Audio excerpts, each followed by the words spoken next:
are here. Exploding Heads Horror Podcast, episode number 18. We are here, pre-recorded, in the brand new, Exploding Headquarters. Yeah, that's our joint, man. This is the Exploding Headquarters. We got it fixed up. It took us 15 shows till we were able to, get enough confidence from Horrorphilia, and they gave us our own pad. So we're in the Exploding Headquarters. We're rocking and rolling. Wait, I don't see you guys. I think I stumbled into the Kiwi Lounge. I'm chilling in the hot tub. Get a little closer. Come Jason on. Lloyd financed this bitch, and it's great. Yeah, he did. Not Jason Parker. Yeah. You might throw in a mask or two, but yeah. We'll take it. Yeah, we'll take a mask. I'm top of the wops. I'm over here with top of the mops and top of the socks. Yeah. Nice. As a reminder, my pop filter is an old Calvin Klein sock. Oh, wait a minute. Now, Christian, you just had a birthday. Right before I did. You had yours. When's your birthday? July 30th. Okay, and I'm August 2nd. So, you said a Calvin Klein sock. I'm guessing you did not get your birthday present from me. No. No, damn it. Well, I sent you a six-pack of Tommy Hilfiger socks. So I sent you one of my used socks. It's real crusty. I sent him my fucking... Yeah, thank you. You know what? I'm going to buy myself a pop filter. I think I could spring the $10. The reality is I just keep forgetting. And every time I come to record, I look down and it's like, I wish I could film myself because just look at the stain as I look down at the sock. It's $10 here in the States. In Canada, that's like $350. So a little pricier. Don't be so quick to say you could splurge on it. Yeah, it is Canada. But you did move. Well, let's get to that. Christian moved. He's in a new house. He's been very busy. So, guys, Christian went from... He's in the big leagues now. He went from the Shrine Circus to a Ringling Brothers Barnum and Bailey. There it is. Right? There it is. It's the big time, man. And not only is he no longer washing elephants, he is now cleaning the tightropes. Cleaning the tight. I bleach them. And there it is. There How long it is. did it take? Not very long. I think a whole 3.5 minutes. Well, since you said that, we have a few. We have some sponsors I want to mention. Tonight's show is sponsored by Comet and Cinnabon. Oh. Those are our new sponsors for the night. So, and if you don't know why, well, just keep listening. You'll find out. The back catalog. The back catalog has all the answers. Yes, the back catalog. The Green Room show will give you that. I don't know when we started talking about the bleach. I couldn't tell you what episode that was. I don't know. How'd that come up? I don't even remember now, but I think, Dave, you did mention something about bleaching, and I said, when did bleaching assholes become a thing? And the rest is history. Yeah, that it is. Okay, guys, this is something I always forget to do. Well, you know what? Before I even say that, let's just tell everybody what they're in store for. This is going to be a jam-packed episode. We're all really excited about it. We're going to focus on 1981. The reason we're focusing on 1981 is because 2 out of the 3 of us selected it as their favorite year of horror when we did episode 10, 40 Years of Horror. So Christian and myself selected it as our favorite year. Brandon selected 81 after a little bit of prodding. No, I selected 80. You guys selected 81. Did I just say 81? Yeah. And I swear to you, it's a one-take fucker. Who cares? Yes. But I'm sober. I have no excuse for that. Okay, yes. Pardon me. Brandon selected 80. He wanted to select 2. One of them was like 2015. Yes, I did. What? You always want to select 2. Always. It's always some shit. Just wait till we get to our top 11s tonight. Right. Exactly. Here he goes. So, yeah, a couple of 80s, a couple of 81s, and 180. So, eventually, we're going to do an 80s show, just because it's only fair. But honestly, the way we discussed it on the show, anything between 80 and 84 was just grand. So, whatever. But we chose 81. Honestly, we didn't know what to do this episode. It was going to be a regular episode, 2 movies, tossed around a couple ideas. Nothing really jumped at us. Then Christian mentioned, let's do an Exploding Heads show. We're the Exploding Heads. Why not do a show about an Exploding Head movie? Let's do Scanners. And we were like, Ooh, let's do a Canadian film from the Canadian. that's right. Boosh. Christian Cronenberg. Yes. He gets a royalty every time we cover a Canadian film. Probably does. We've done a lot of them. Well, that's why you got in the new house. I see what's going on here. It's not just the circus. It's Exploding Heads lifestyle. It's Exploding Heads and Clive Barker merchandise. Yeah. Oh man. So yeah, here we are, Scanners. We decided on Scanners. We were gonna do something new to match up. Same old, same old. I don't know how it came about, but we decided let's do a show about our favorite year, one of our favorite years, 1981. Now, we wanted to watch this other movie, Possession, and there's a reason behind it. And when we get there, I'll tell you why. But we're going to talk about two movies from '81. We're going to talk a lot about the year 1981, and we're going to do a little. We started a new little segment about our about sequels and their numbers, and we're going to get there. But we got a lot going on. We're really excited about this show. I do want to say, because I always forget, this is how I started this whole fucking tirade. But I just want to remind everybody to rate us, review us, share us, get on the group page on Facebook, Exploding Heads. Go over to iTunes, please. Go on there and write us a review. Give us a rating. I noticed something now.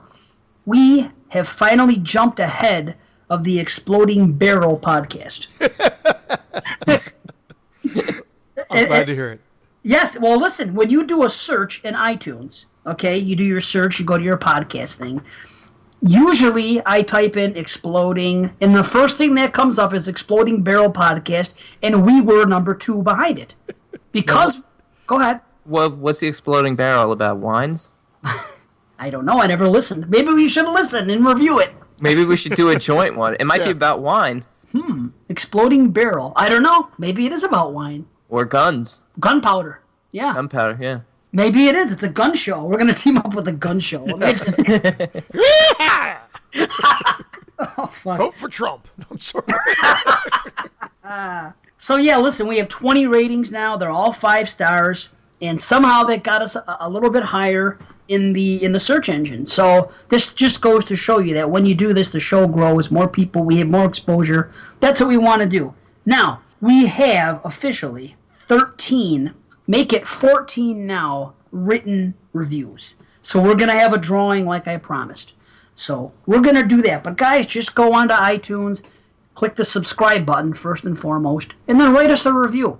At least give us a review. But if you write a review, you're going to be in on the drawings. Because we're going to do these drawings every so many shows. And everyone that's here is in that drawing every time. All you got to do is write a review.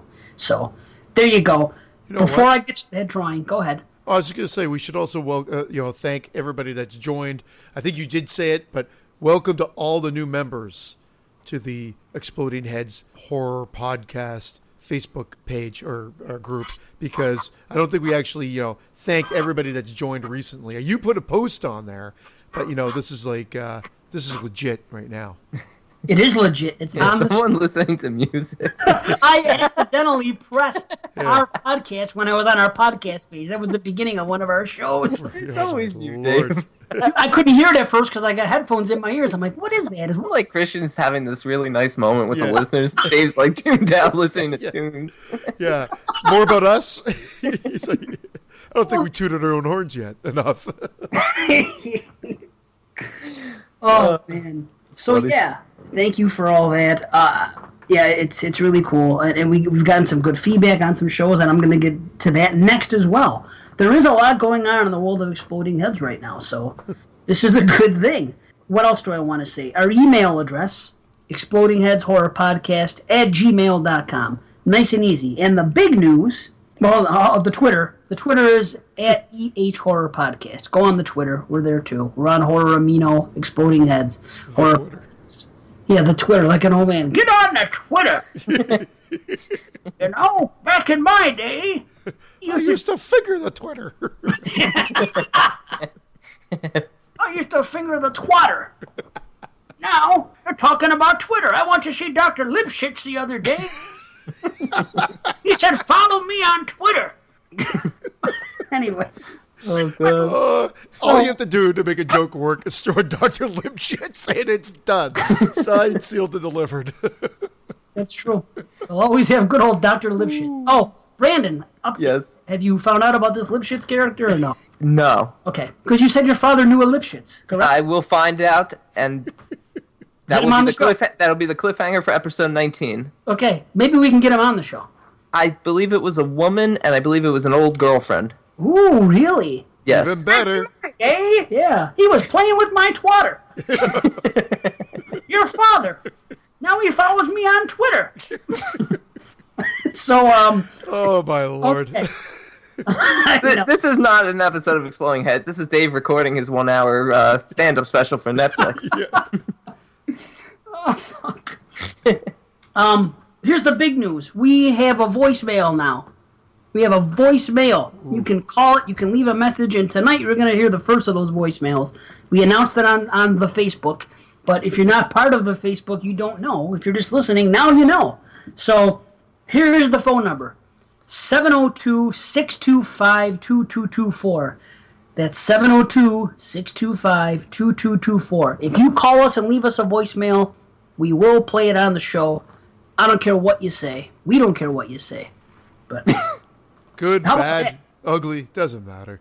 Say what you want. We're going to play it. Because what's the worst? We're going to play it, and chances are we're going to make fun of you.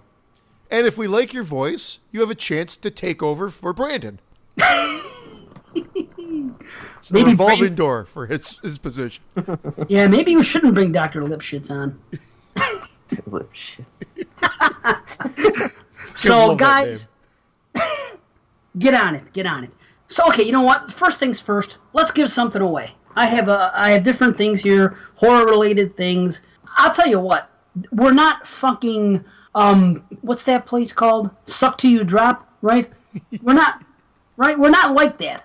I barely have enough money to put gas in my car right now. Literally, I have money, all my money's tied up in investments. But I'm going to give somebody a prize. I have things here we're going to give away. I'm going to ship it out to whoever. PA 1 and 2. Who? BA? PA. PA.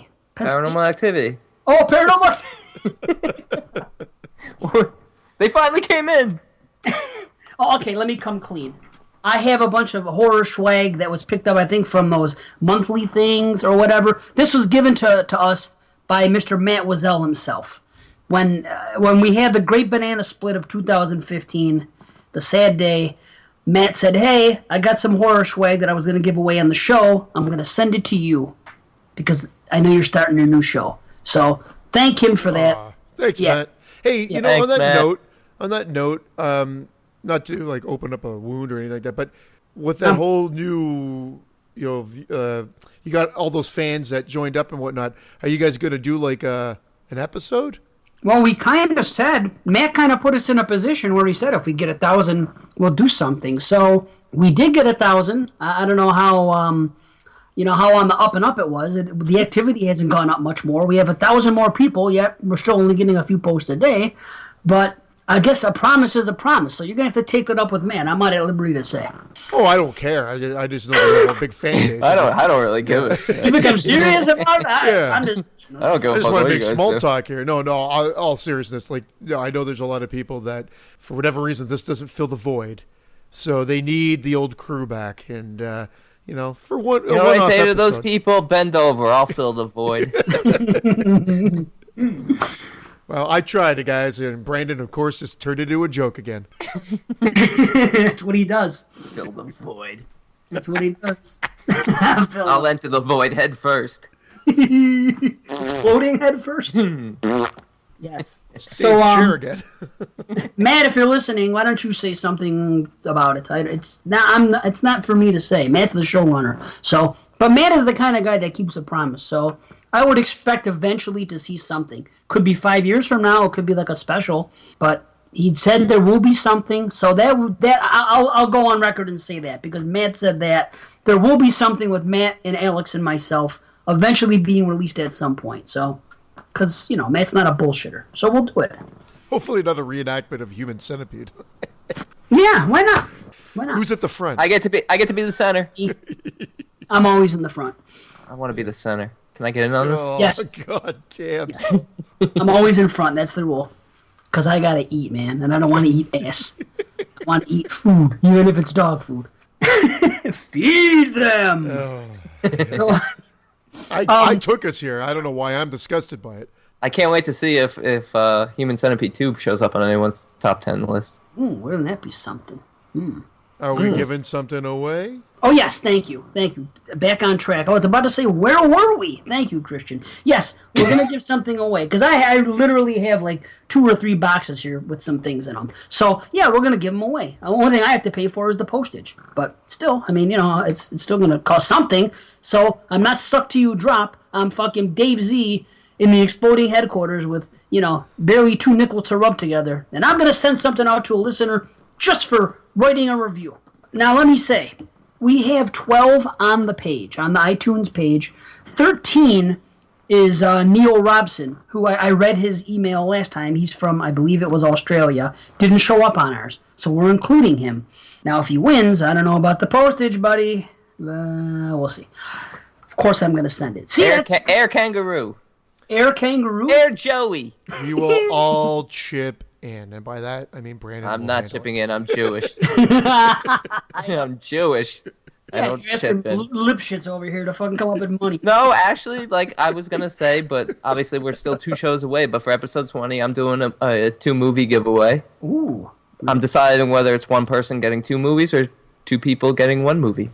Okay. Or nobody getting no movies. Depends how I feel. Is it Paranormal Activity 1 and 2? No, it'll be, what's it called? For our, Something French? Yeah, for our French Extreme show. All right, well, just making sure. Okay. Yeah. So there you go, guys. I don't know why I'm getting excited. Why not get excited? People are getting free shit. They should be excited. No, I mean yelling at you. Like, getting excited. Like, yeah. Everybody yells at me. It's okay. No big deal.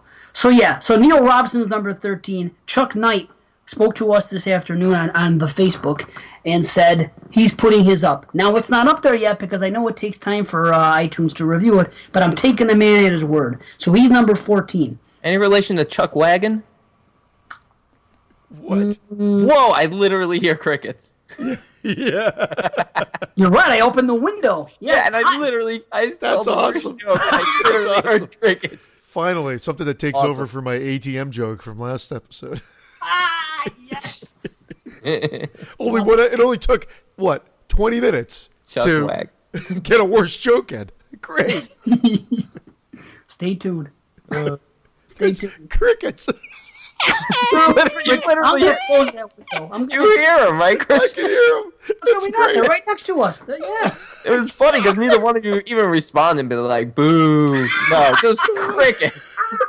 This is not a sound effect like that one episode where I put them in. This is legit. They came to the window. Fucking Jiminy. Yeah. You're like, did he just say Chuck Wagon?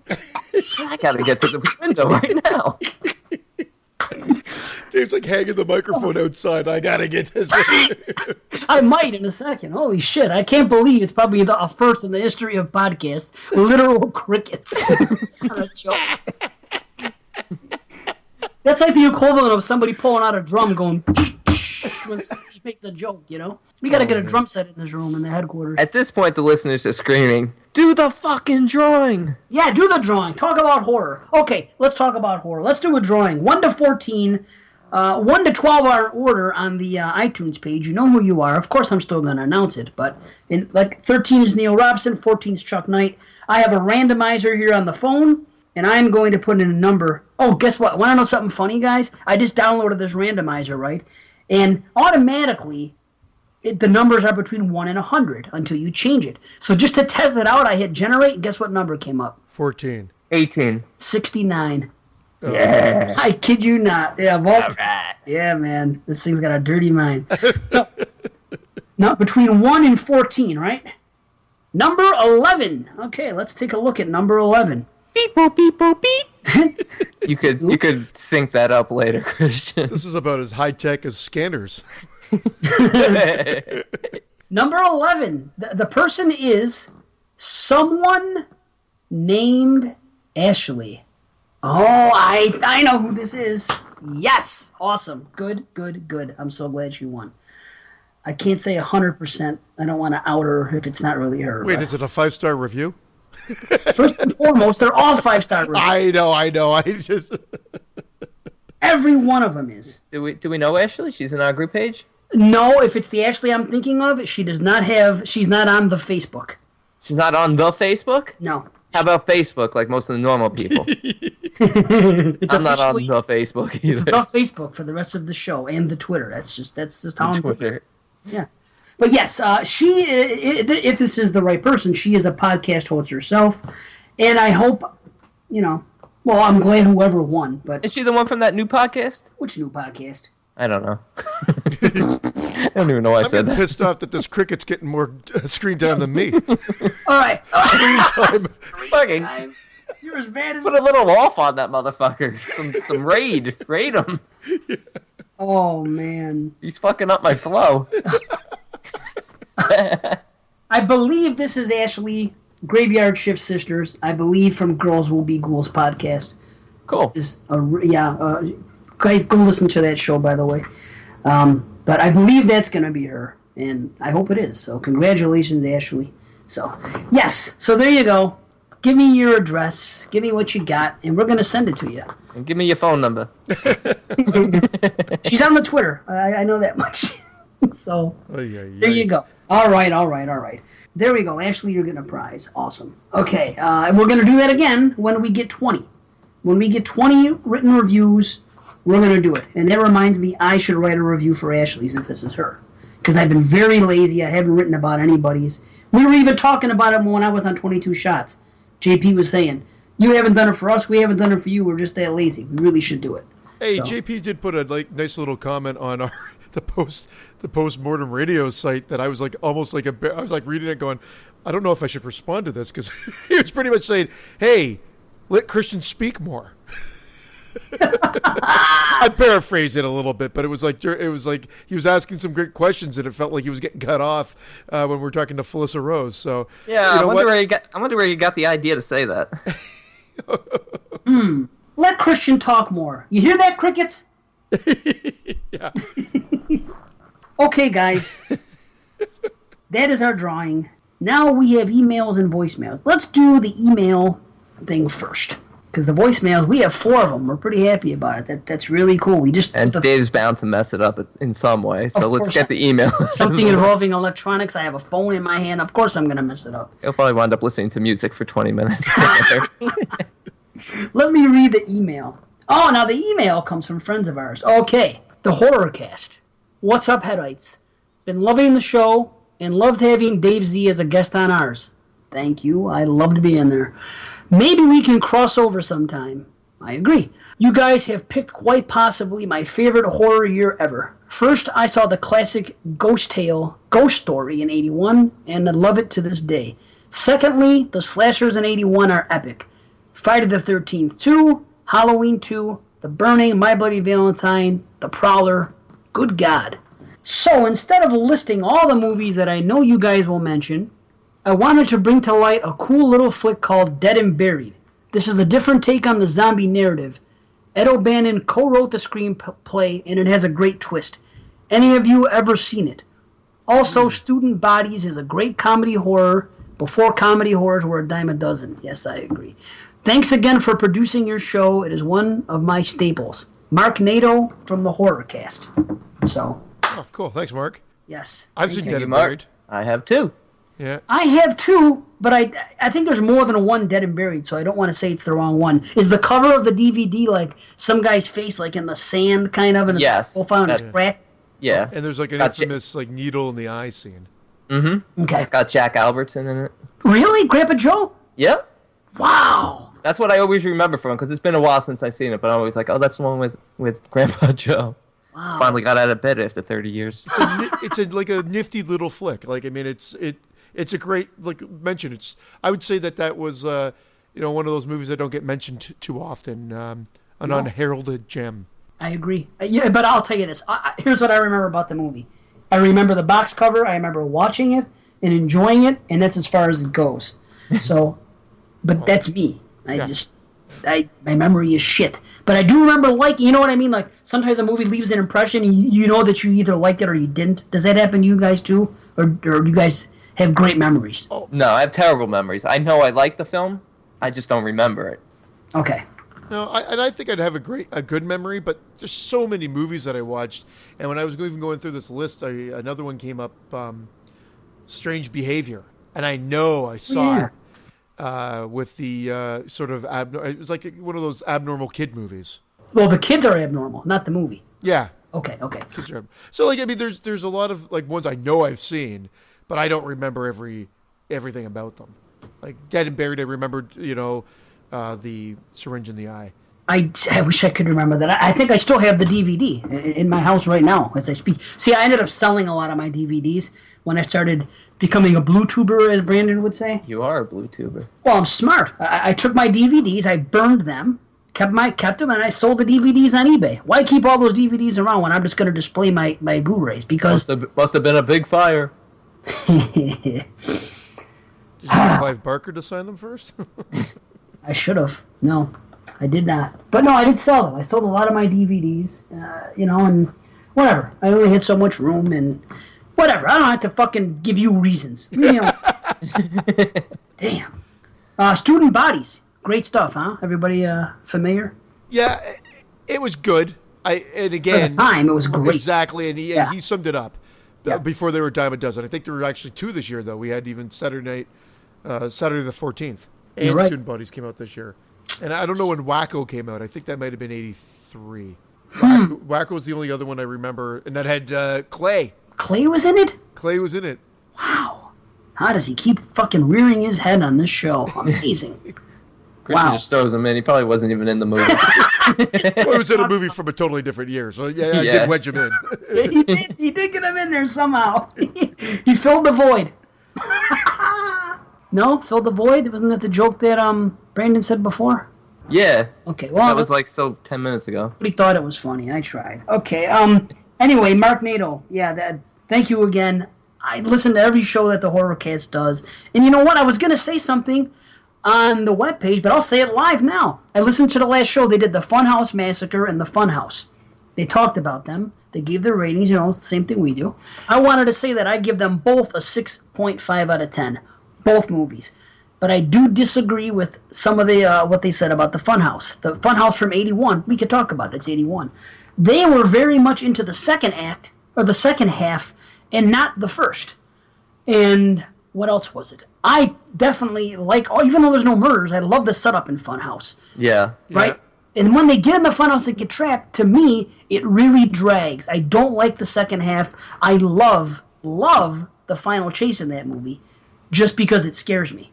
Yeah, it is a creepy final chase. Isn't it? Yes. And how about into the bowels of the funhouse, dude? And when she's standing there, and all of a sudden those stairs drop. You know what I'm talking about? Yeah. And the scary thing is, this thing is deformed and it's chasing her. That's fucking scary to me. I'm sorry. And then when it sees her, sometimes it screams for no reason. That's fucked up. Anyway, they didn't like screaming for no reason is fucked up. It though, a deformed fucking person chasing you, screaming. Does it get any scarier? Holy shit! And then he had a Frankenstein mask earlier in the movie, if you guys recall. And everyone on the horror cast said they wish he would have left the Frankenstein mask on because they didn't like the makeup effects, like the way he looked, the split face guy. But to me, I think if they would have had a Frankenstein chasing him through a funhouse, it wouldn't have worked for me. It probably would have been something similar to Frankenstein. Yeah. Frankenstein's monster in the funhouse. What a dick. That movie used to creep me out. Funhouse. Oh. It's not great, but... It's not great, but to be totally honest, it's one of Tobe Hooper's better films. Sure. I'll give him that. Yep. It's on its top 5, top 3 probably, honestly. Yeah, I can see that. But anyway, I was going to say something on the thing. I figure I'll take the chance to say it now, take the opportunity. I rate them both the same. I enjoyed Funhouse Massacre as well. But, yeah, I liked Funhouse Massacre. I wish they would remake the Funhouse. I wish Rob Zombie would remake the Funhouse. That would be, I think, a good idea. And I know Mark Nato does not like Rob Zombie's movies, but I think that would fit his style. Oh, I think he's doing it in his own way with 31. That looks like that looks like what he would do. Good call. Let's see if Frankenstein shows up in it. You probably will. It is Frankenstein. It's not. It's Frankenstein's monster. We should stop saying this right now. But like amateurs over here. It's like my dad's on the podcast. It's not Frankenstein. It's Frankenstein's monster. Yeah, but everybody calls him Frankenstein, Dad. Well, that's when I didn't have the Twitter. Sorry. So yeah, thanks guys. Thanks Mark Nato. Horrorcast. Listen to him. Great stuff. And we should do a crossover. Walshy was supposed to come on, and he got tied up with some things, and we did too. So hey, how do I get tied up? I think you are. What is that shit around your neck? No? No comment? Okay. I'll pretend I didn't see it. Fine. Black Phillip isn't in the room. Fine. Guys, you gotta play along. We're in the same room together. It's the... What's it called? You forgot. It's the Exploding Headquarters. The Exploding Headquarters. That's right. That's where we are all our live. Thanks to Jason Lloyd and the wonderful people at Horrorphilia. I'm still stuck in the Kiwi Lounge. Well, we're gonna remodel. How's that? All right. Okay. So yeah, now I have a message here from my main man Tristan Gnarly Martin. Gnarly. I like this guy. All right, question for this week's podcast. Hello from the movie Palace. It's me, Macaulay Culkin's spiritual advisor, Corey Feldman's heterosexual life partner and personal fashion designer, and Eddie Furlong's drinking partner. Yes, it's Mr. Gnarly. I have 2 questions for you to answer. The first question is, if you had to change the title of your favorite movie, what would you change the title to? The second question is, what are your feelings on Anton Yelchin's Christine-style death? Oh, I shouldn't have read the second question. When I talked back to him, I said that we actually addressed that on the Green Room show. Yeah, right? we did. Wow. Yeah. Too soon, gnarly man. Too soon. I like this guy, though. This guy's so funny. Yeah, he's great. So, yeah, we don't have to address... I was trying to think. I'm like, what movie was that in? I'm thinking of Green Room. Then I'm like, oh, wait a sec. Well, you can't blame him. The show wasn't out yet. As a matter of fact, it's dropping tonight as we're recording this. So... Ooh, yeah. Ooh. Pretty cool. So, yeah, that's a good question, guys. If you had to change the title of your favorite movie, what would you change the title to? So now, here's my issue here. Brandon, I think you're going to have a problem changing the title of Friday the 13th Part 7, The New Blood. What else could you possibly call it? Weekend at Jason's? Again? Yeah, that's right. Oh my. I give him a joke, he comes back with a better one. Roiny! Wow. You know what? I recently marathoned Part 2 through 7. They were on TV. I watched all of them, except for 1 and 8. I missed those for some reason. But 2 through 7. And honestly, 7 really does have its charm and was not the worst of those 5 films. Oh, no. It was the worst. Especially since you didn't see 8. No, it's 8 not. would It's not take the cake, but you didn't see it. No, 7 is better than 6. No. Yes, thank you. I'm sorry. I was a huge fan of 6 too. I was when I was a kid. I like some parts of 6, but otherwise 6 just didn't need to be made. It's a kid sleepover movie. It's like if my daughter was to go to a sleepover. Yeah, 6 is a great movie. 6, I stand by this. 6 actually took what the I know there's comedy in it. I know it's Zombie Jason, but 6 actually is a really well constructed. It's more like a real movie. Yeah, it could be like a sleepover movie, but it's more like a real movie. 7 is just a hodgepodge of Nick's bag of half-baked ideas, and they steal kind of like the script from Final Chapter. They can't even get that right. They throw in a telekinetic girl to try to think of something new because Freddy was cleaning up the box office, so they figured they needed to bring in some more supernatural. They couldn't just have a zombie Jason.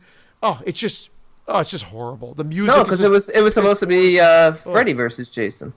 Initially it was, yes, but they didn't do that yet. But they still had like almost like the boiler scene at the end with him on fire. Right, down in the basement. Yeah, you're right. Maybe that was a tribute because that same thing did happen in Nightmare. Wow, horrible music, horrible sound design, just all around, no gore. Whoa. Well, Part 6 did have a great soundtrack. Hold on. Now I'm okay. Wow, it's amazing both you guys just said that. First of all, I was about to say, Christian, I agree with everything you just said there, and I really do.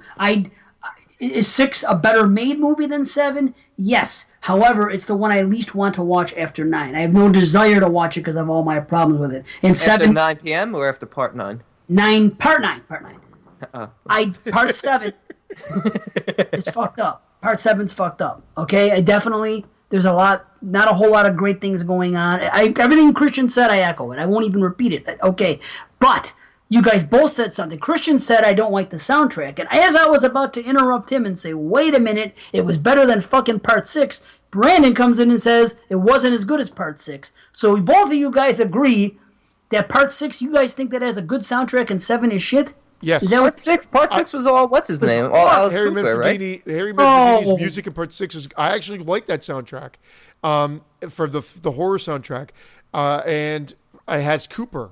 Yes, I like it. I'm a big Frankenstein. Alice Cooper person, so every time I heard an Alice Cooper song, I was like, yeah. I'm not talking about the rock and roll.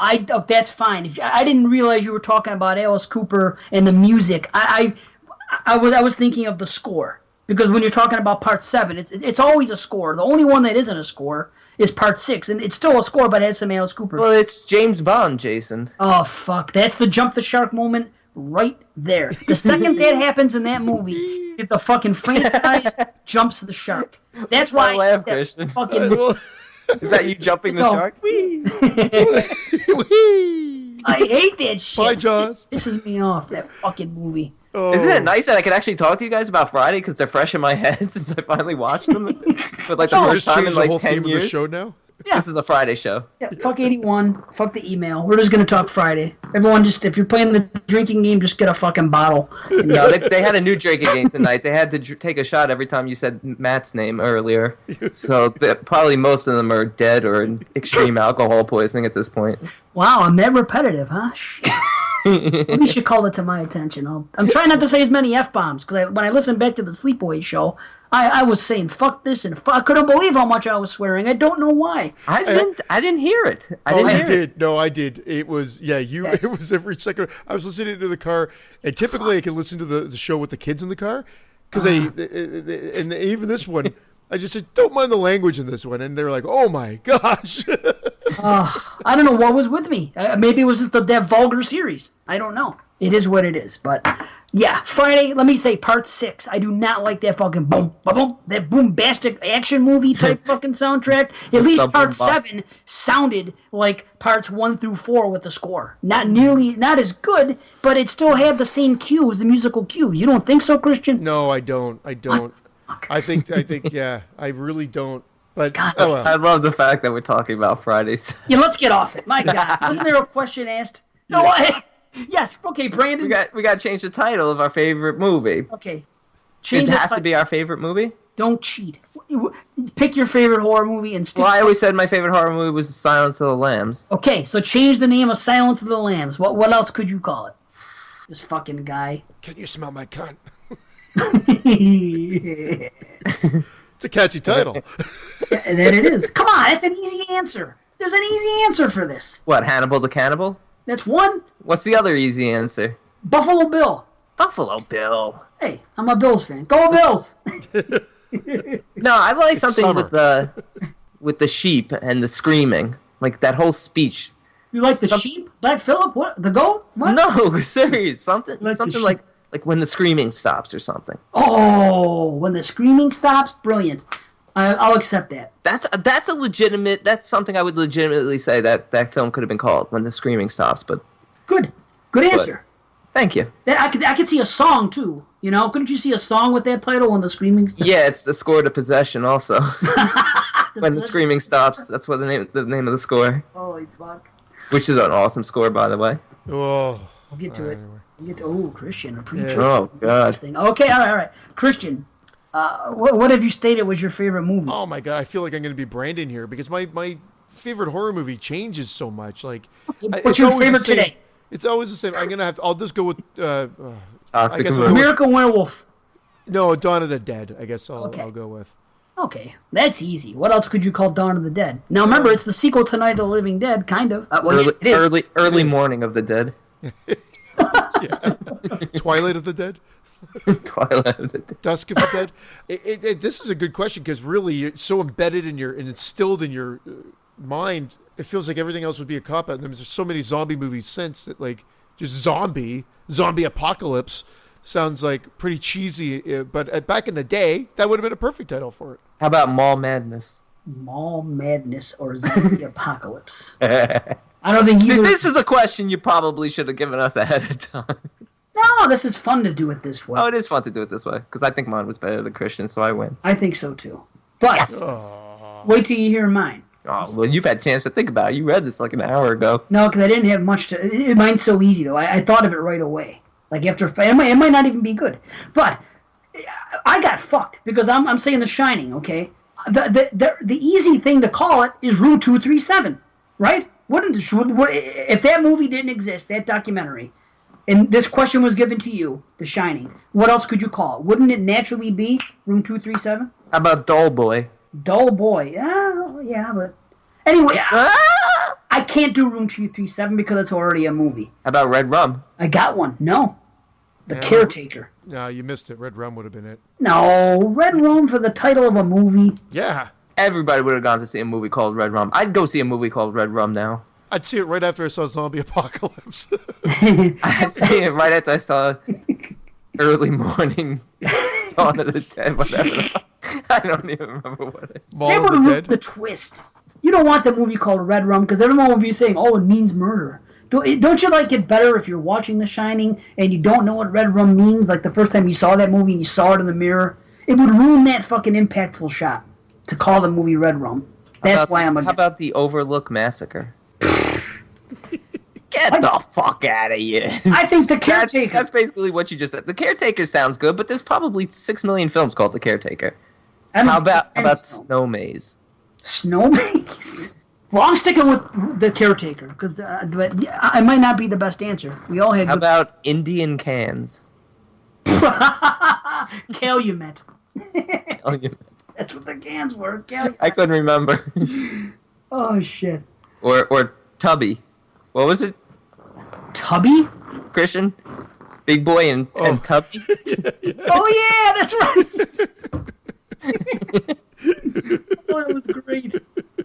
Oh shit. If you don't know what we're talking about, go back to episode 15. Oh, I thought you were talking to me. You don't know. No. I thought you were saying it to me.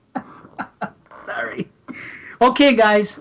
Thanks for the questions, Mr. Gnarly, Sir Gnarly. Here we go. Ladies and gentlemen, our voicemails have arrived. We asked, you answered. So, well, we didn't ask. Well, yeah, we did ask, but I forget it. And we answered horribly.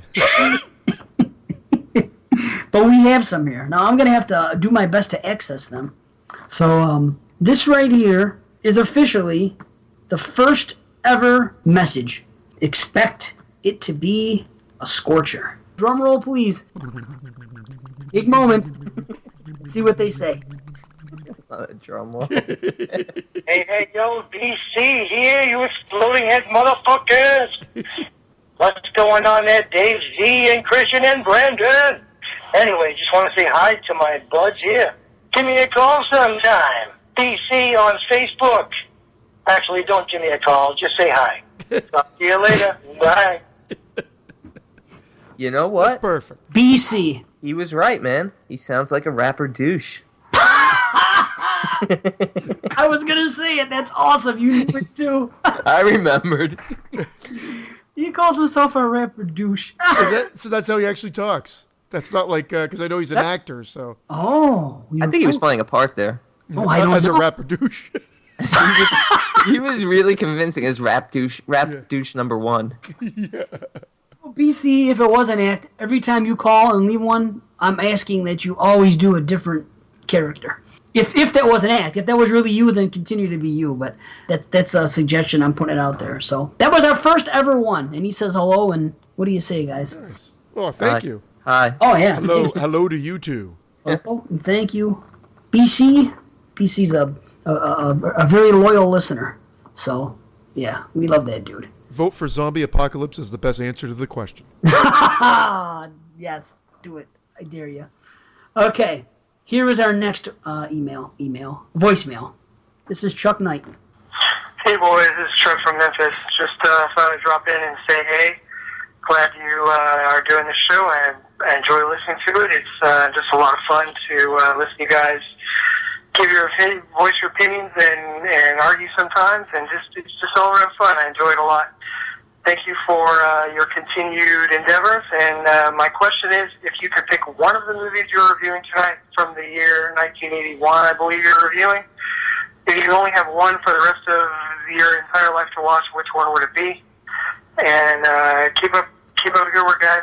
Take care. Ooh, Right, That's thanks. a Chuck. good question. Thank Yeah, you. that's a really good question. Now there's there's a problem with that question. Great question, thank you. But we're gonna do our top 5, and we're gonna do it. At least I'm doing mine, and I know my number one. Matter of fact, my number one's gonna come up on 2 different fucking lists tonight. But anyway, I know what my number one is, and these Yeah, guys. I know what my number one is. Okay, I think we all do, right, Christian? You must know. I know what my number one is, but that's a different question. Yeah, that is a Really? different question. I actually think I would give a different answer. Yeah. Oh, wow. I think so. So would I, because I listed my favorite for that year.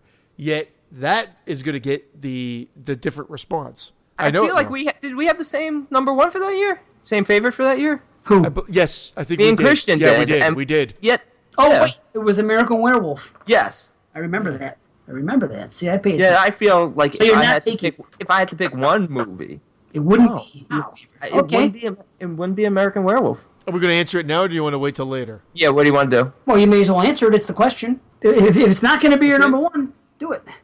I would go with the Beyond. Okay. Well, I'm going with Friday the 13th Part 2. Yeah, I am also going with Friday the 13th Part 2. I just can't be without that movie for very long. There's many reasons for that. I can't be. I would have gone with Friday too, but fucking Muffin didn't make it. Or did did she? He didn't. The Friday fanboys speak up. Awesome. Okay, so yeah, thank you. And Thanks, Chuck, Night of the Living Dead. oh, Chuck Wagon, Night of the Living Dead. Chuck Wag. even the cricket stopped chirping for 2 seconds there. Oh, we're on fire. All right. So thanks, Chuck. And okay, here is another one. Oh yeah, this is Dave Rendon. Okay. Rendoni. See? He said Hold I on. screwed I up was his going to name. ask you. I was Oh, thinking about it as when I read when I was talking to him today. We all were. I was thinking, when it comes time to say that on the show, is it Rendoni or is it going to be Rendon? No, I'm because I think say- I said it wrong. I said it like you did in one of the TGIF episodes, and then he texted. He said it's like I think he said like macaroni. So Rendoni. So it is. Yep. It is Rendoni. Macaroni. So Dave Rendoni comes from the world of TGIF. Initially, yes, but he's crossed over. I Oh, mean, Sorry to sure hear this- where you come from, but You could be a headite. glad you made it here. Safety. Yeah. You can be a headite and a a TGIF 13 TGIF-er. A TG. No, how about an effer? We could go. That's a fan of that show. Yeah, an effer. MFer. So anyway, Dave Rendoni. Okay, thank you for clearing that up, Christian. And let's get on with the man's question. Hey guys, this is Dave Rendon calling from Stone, Massachusetts. Fuck you guys. Trying this the second time. I totally bought it the first time, so somebody out there in the world is getting a voicemail saying they'd like to hear Scanners and Death Ring. So apparently, maybe they will. Who knows? But at least you're playing Scanners. Thank you to Christian Luciani, whoever came first. Okay. Now the reason he's saying that is he sent us. He said something in the Facebook group page when I said Scanners. Right? Are you guys privy to the story? Why he just said what he said? Okay. What was the other one he had picked along with Scanners? Hold on, Death Dream. But what happened was I mentioned Scanners that we were doing it, and he said something about he made a joke, something about, and thanks to the genius that brought that up. So I knew it as Christian. He's the one that brought it up in our chat. So I said, yeah, you got Christian to blame for that. I said, and then he goes, so much for my voicemail, and I said, what? And he goes, yeah, I left a voicemail saying you should do Scanners and Death Dream. I said, well, I never got it. So Dave Rendon. I was correct, thank you. He does. He actually has his thing on Facebook. Pronounce his name Dave Rendon. You can't trust the Facebook. Yeah, no, I was just going to no. bring up He the says fact that I think no, Dave's pronouncing his name wrong. No. You pronounce his name right, Dave Rendon. He's pronouncing his own name wrong. I swear he told me it was like macaroni. I swear to God, I thought he said Rendoni to me. All right, Now Rendon. I feel like an asshole. All right, Rendon. You let us know. He just said it though. I don't think he would change it. No, he has it on his Facebook. I think he made an honest mistake. He forgot his last name. You don't even know how to pronounce his own name. Oh. It's okay, Rendoni. We got your back. We'll cover for you. We'll edit that out. I'm going to find the email or the message that he tells me that's how it's said. Oh, man. This is going to start like a whole thing now. Hey, have we made fun of everyone that called or not? I don't know. Probably. If we didn't, sorry. That's a rite of passage as a Headite. Right, absolutely. So anyway, somewhere in the world, someone got a message from him because he called the wrong number, saying something about scanners and Death Dream. I'd love to know what they thought when they heard it. This was it. He posted on July 29th, I've got to get this on Criterion. Seen Scanners with the fresh eyes on the 35th anniversary. And I commented, I liked it, and I said, as you well know, contains the ultimate exploding head, which then made me go, ding, ding, ding, ding. You guys wanted to do Possession. I thought Scanners, and then that was that whole 81 show. Wow. That's how it all came about. So amazing. Yeah, I wonder, but I guess it was started by seeing his post about the Criterion edition. Okay, so either way, one of you guys both had the idea. Let's call it a tie. And now let's finish the message. I just stopped it in the middle of it. No, don't be sorry. We needed that explanation. Wait, there's more? Yeah, I stopped to see you guys knew what was going on while he was saying that. Rendon. Jesus. Now there's more to it, Rendon. All right, Rendoni, let's go. No. But I did come up with a couple of alternate suggestions from my home state of Massachusetts, first being 1980s. Kind of underseen Ken Russell film, Altered States, set at Harvard, Cambridge. I remember seeing this as a kid, and not really making any sense of it. But it's pretty creepy. Also, right up the street from here, about 10 miles away or so, is Danvers State Mental Institution, so we all know I'm talking about Session 9, which is just out on Blu-ray, apparently. I have to justify the cost, but I'm sure I'll get it. Anyways, fantastic performance by Peter Mullen. One of my favorite actors. I'd like him to play me someday. We're both Irish, white, and have issues. So, great film. I remember renting it back in 2001-ish, along with The Minus Man, which was also great, but that's another story. Very unnerving. Gets under your skin. I have a hard time watching that during the day. Great sound work. Great cinematography. Epic storytelling. Well, maybe not epic because it's a little personal, but just a fantastic horror film. One of my top 3, if not my favorite of all time. So, good work, guys. And I'll see you later. Take care. Nice. Good suggestions. All right, and Session 9 is a creepy, creepy film. Very creepy. Yep. Very. It does get under your skin. Even I remember my wife and I watched it, and we're like, this movie is fucking creepy. It is. Yeah. And Altered States. Good suggestion on Altered States. Altered States. Want to know something weird? All my life when I was a kid, it's weird that he brought that movie up on this show. When I was a kid, I hadn't seen either one of these movies at the time. But Scanners and Altered States, I always got them confused. I don't know if I saw a trailer or just pictures in the HBO guide, but I remember seeing somebody holding up their arms or something and the veins coming out. Bottom line is, if you would have said Scanners or Altered States before I saw Scanners, because I only saw Scanners for the first time in the last 2 years. But I always got That's about right for you. 2 movies confused. Yes, it is. 35 years late to the Yep. Anyway, I've always confused those 2 movies, Altered States and Scanners. So it's just weird that you said that. But that's what I remember, Altered States. I haven't seen it, but... It's a good film. Yeah, and Session 9's good, too. And John Death Hurt? Dream was... John Hurt. Yeah, John Hurt. I saw it I think I've seen it twice, and it's been probably 15 years. Am I right about a scene with somebody fucking having a bunch of veins coming out of their arms? Yeah, I don't want to get too much in case you do decide to watch. No, you're definitely right. Yeah. Okay. You're not crazy. And maybe I confused with Scanners because the vision of Scanners with Revik and the veins coming out of his face. You know what I mean? That you see. Oh, the poster itself for Scanners was always a favorite of mine when I was a kid. Meaning it terrified the shit out of me. So. Revik. And I know now for a fact after listening to that message that it's definitely pronounced Rendoni because he pronounced another word wrong. He said cinematography when clearly he meant cinematography. Oh man. Well, Dave Rendon, I apologize. I swear I had it in my head after I screwed your name up way back when that it was Rendoni. Man. That's how you treat the F'ers, huh? The MFers. The MFers, sorry. Oh, shit. Death Dream also was another good suggestion. I did Death Dream on Banana Laser. Oh, you did? I got fucking made fun of by my co-host Alex and Matt. They fucking thought it was horrible. They said, "How could you bring this here?" They weren't that fucking, it wasn't that bad. But they busted my balls. I said a lot of people like Death Dream. I told you that. It's a terrific They film. laughed at me. Bob They said the Clark, best right? part was the dog. So this is why the bananas split. That was the first big disagreement. Yes. What hasn't changed is that your co-hosts make fun of you. Well, that's true, but at least you're not motherfucking any movie I brought to the table. Why do we have to motherfuck it? Anyway, no, the good suggestions. Yeah, Death Dream. I haven't watched that in a long time either. It is Right. Bob Clark, right?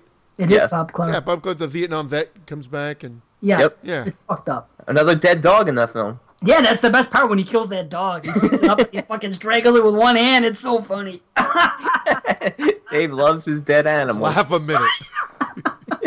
Thinking of a comedy, Death Dream. Fucking just got muffined. Oh, poor Muffin. Those are dead animals. That's great. In session 9, Poor Gordon. we can't talk about Gordon yet. We're gonna save that for the big show just for you, Brandon. Gordon. The suicidal dog. Wasn't suicidal. That's Christian's favorite phrase. Yeah. He's right though. He And is. he's pulling a Vince. It wasn't suicidal. Shut up. Oh, it was suicidal. It wasn't suicidal. No other explanation for it. Were you guys Jason not was paying attention to the film? He had his back broken by Jason. No, Jason was fucking. Oh, we're not getting into it. We're saving You're that right. for a We're special saving it, episode. but Yes, you we're guys, saving it. We're saving it. Oh, Okay. Again. Okay. So, yeah, session 9. First time I saw it, didn't get the fucking hype. Second time I saw it, sucked me in, and I fucking loved it. So, Second View Dave came through in that movie. Second view, Dave. Stop talking about yourself in the Second third view, person. Dave. Got That's sucked the in. first time I didn't like it, but second time, second view, Dave loved it. Hey, what can I say? I'm an entertainer. So, yes, thank you. That's for- good. Yeah. Those were great voicemails. And they're not done. And we have one more. Yeah. Oh, wowzers. I just got a message before we started recording that somebody Ooh, some. left another one, and I know who it is. Let's see. Brett? Nope. Derek B. Yeah, DB. Oh, yeah. Here he is. Hey, yo, what's going on, everyone on the Exploding Heads? Hey, yo. Derek here. Derek here. That's awesome stuff going on in the show, guys. Really digging the episodes. All caught up now. And I'm really excited for this 81 show that you guys are doing. Now, I know there's a lot of, 81 is definitely the year for the slashers, and I know that there's a lot of great films that came out in 81. Now, I know, in your initial run of, the 81s, which films have you seen that weren't in their normal interior run? Did you watch any of these films in, the 80s, or were they, revisited films? And also, have you seen any of the Asian horror films from 81? Just out of curiosity. Hope to hear back from you guys. I'll see you soon. Peace out. That was a good. Yeah, those are good questions. Asian thanks, horror in Ed. 81. I can Right. almost say no. I can almost say no as well. I can't think of any Asian. Do we know what any of the Asian horror was in 81? No, I None mean, of them. Yeah, none of them popped out. You know what? There's one movie that looked. I'm like, I haven't even seen it, but I bet you anything that looked like it was an Asian horror film.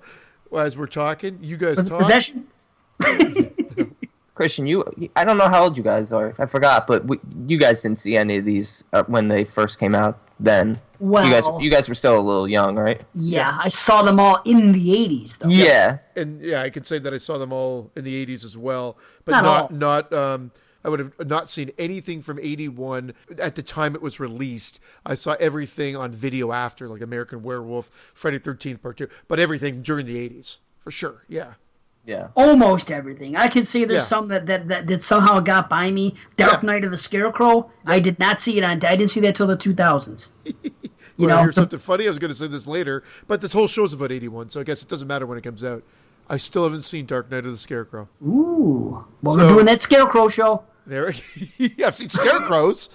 We're doing Scarecrows, Dark Knight of the Scarecrow, and another Scarecrow movie. Not the Jacko? Wizard of Oz. Jacko? Oh, God. One of the Asian horror films from '81 is Suddenly at Midnight, which I've never seen. It's a South Korean film. I believe, because I'm looking at it now, if this film, I think just either today or yesterday, got announced for a Blu-ray release. Really? I'm pretty sure somebody posted it on 22 Shots page.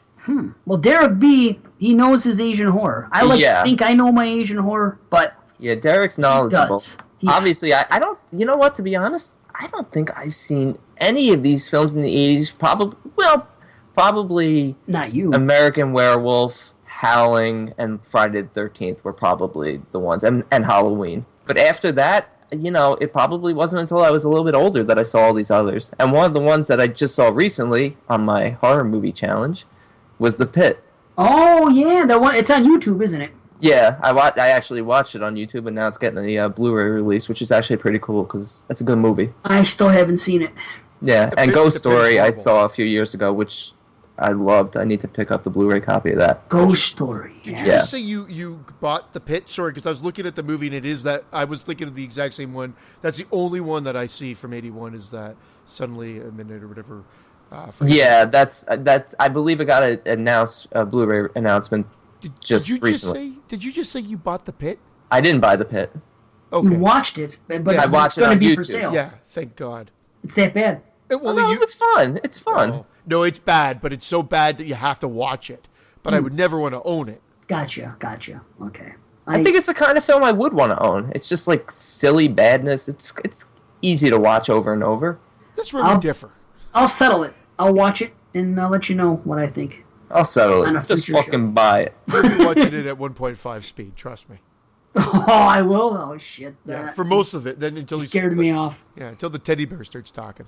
Oh, wait a minute. Now you got me. Okay. Well, I'll tell you what. Maybe Derek Peters made up that there was Asian movies, and maybe there's just one that he knows of, and because we all think he's the expert on Asian horror, he just said all those Asian movies in '81. Oh, you think he's bullshitting us? Yeah, but just, for his own amusement. Not because he wanted to, not because he wanted to sound cool. Just, say, hey, let's see what these assholes say. No, I found another one called Gipun Bam Gab Jab. Shut the fuck. That's a joke, right? No, that's actually Suddenly at Can you repeat that's that? Suddenly at Midnight in South Korean. Oh, you. Oh, you. Gipun Bam Jab. Sounds legit. Legit. Too legit. Okay, well, apparently, Derek, you're up on your shit, and we're not. But I'll tell you one more thing. The Burning, I did not see it in the 80s. I didn't see The Burning until the internet age came out, and I hunted it down. For some reason, that movie was just not at my local video stores. So, Oh, we had it, but it was a horrible, horrible, totally cut to shit R-rated version. It wasn't until the late 90s that I found this beautiful, and I didn't care. It was a good half-hour, 40-minute drive to Queen Video in downtown Toronto, and they had the uncut video version, like imported from Japan or something. Is that a And- gay video store? Yeah, it was a gay video store. Yeah, it's funny how you knew that instantaneously. I know. I've been there. So, but they had a ton of hard to find flicks. It was. I like it to was- shop in the back. Yeah, we know. And boy, that's all of Tom Savini's work is pretty much destroyed in the R-rated version. yes, I know. Yes, it is. What year was this that you said? Well, I saw the R-rated one probably late 80s, but it would have been 97, 98 that I saw the uncut version. Okay. I saw it probably around that time, closer to probably like 99 or something. I tracked it down. We had a place in Buffalo called Mondo Video that had, hard to find, obscure shit and stuff like that. So you went there, So I went there and that's all I got. and they had it. Yeah. Well, I knew it. Yeah. That was some tracking job you did. Some who? You just He's said I being a had to dick. track it down like you're a hunter. I had to Oh. track it down. I went to this video store and they had it. First video store I went to. What tracking I was doing. Wow. Okay. Searching for truffles here. I used to I hated Blockbuster. because Blockbuster yeah. was notorious. They would never carry anything unrated, and they notoriously were well known to even cut certain films to fit their family-oriented, like their sort of family state. So some R-rated movies could have actually been cut by censors at Blockbuster. Yeah. So Yeah, I fuck was them, always dude. like, screw them. I would never. If I could avoid Blockbuster, I'd avoid them. Dude, when I was a kid, they weren't even around yet. Oh, we had 2 places here. There was one place called Video Factory. It was a local Buffalo place, and there was like 6 of them. And that was the only place for the longest time. And then another place opened called, and this is the boom of it. This is the 80s, mid 80s and stuff. Another place opened called Movies Plus. So we had 2 local chains that rented everything. I had a Video Plus. Video Plus, huh? I had Video Plus and Easy Video. Dude, see, we all had those. We didn't. Yeah. Not Blockbuster yet. Eventually, No, not yet. Blockbuster ended up buying the chain of Video Factory. So everything that was Video Factory then became Blockbuster, which sucked. And we still had Movies Plus for a while. Then that left, and then Hollywood Video came, and they were a little better than going to Blockbuster. But They had a better horror section than Blockbuster did. fuck It's a similar story here. We had, like, these names are not really thinking outside the box, but we had video, and video, Canadians love doing that shit. Pizza, and video pizza. flicks, and they were great. And funny enough, maybe being close to the border, about the store Canadian Tire, but it's a huge chain in Canada, and they actually stocked videos, and they stocked a lot of 99-cent videos, and and they had a whole wall that just would be videos that you just had the sleeves. Plastic, almost like you're looking through like posters at a record store. They would just have the video sleeves there, and you'd flip through them, and that's where I remember seeing all the Friday the 13th ones there as well, Maniac and whatnot. And like if video, if I couldn't get them there, I'd try Canadian Tire. and then eventually they just spread, like we had Jumbo Video, and they built like a huge castle for the horror section. So you'd walk into the castle, and then they'd have a huge selection. Oh, that's cool. And then they stayed around for a while. They managed to survive Blockbuster coming in, but Blockbuster eventually took over Canada too. And it was really Blockbuster and Rogers Video, and those were like the 2 video chains that you would see. Who the fuck is Roger? Yeah, it's a Roger huge Rabbit? chain up here. I just think it's funny that the Canadian Tire, that's a surprise. I mean, we had that. Like a grocery store would have it, or a pharmacy would have them. Videos, everybody. Yeah, we had the supermarkets had them. Yeah, supermarkets and Yeah. and things like that. But a Canadian Tire, that's weird. Wow, that's weird. But how funny must it have been to say, okay, guys, tonight we're gonna go to video, and then when we leave, we're gonna go to pizza, and have a great family night. You're a hyper love us. people. You can't just say things once. Yeah, I guess they are. Let's go for a pizza, and then we'll have a video. Yeah, those frisky Canadians. Yeah, Frisky Canadians. I don't know. Oh man. It's all that horse glue you guys are sniffing. Sleepaway Camp. We have some feedback here. We got a comment on the Horophilia page from Jonathan Tierston, also known as Ricky from Sleepaway Camp. Oh God, Really? we didn't say anything bad about Ricky, did we? He only said, no, he didn't. No. No, I said Ricky was so cool. Hey, listen. I He love was Ricky. smoking his lungs out. I think in the return, that's it. Nothing bad. I defended him, and actually, though I even did say, he even admits himself that it was his first acting gig back, and he sucked. Those were his words. That's what he said in Skeleton Crew. So anyway, and of course, I think we all praised him for part 1. But regardless, he commented on the Horophilia page. Nice. What? Yeah. All right, can't wait to hear it. So he says, I have to say, you guys are funnier than hell. I rarely listen to any of these, but I like that you get in depth and keep it light. Kudos to you. Wow, that's awesome. That really is. That's cool. Yeah. I really like that. I appreciate that. Yeah. That's cool. Ricky, you're cool, man. Absolutely. That's I wrote great. back to him, and I said I was going to surprise you guys tonight. Ask him if he could set me up with his cousin. You know, the one with the nice cock. The mouth-watering cock. Yeah, Mal. Yeah.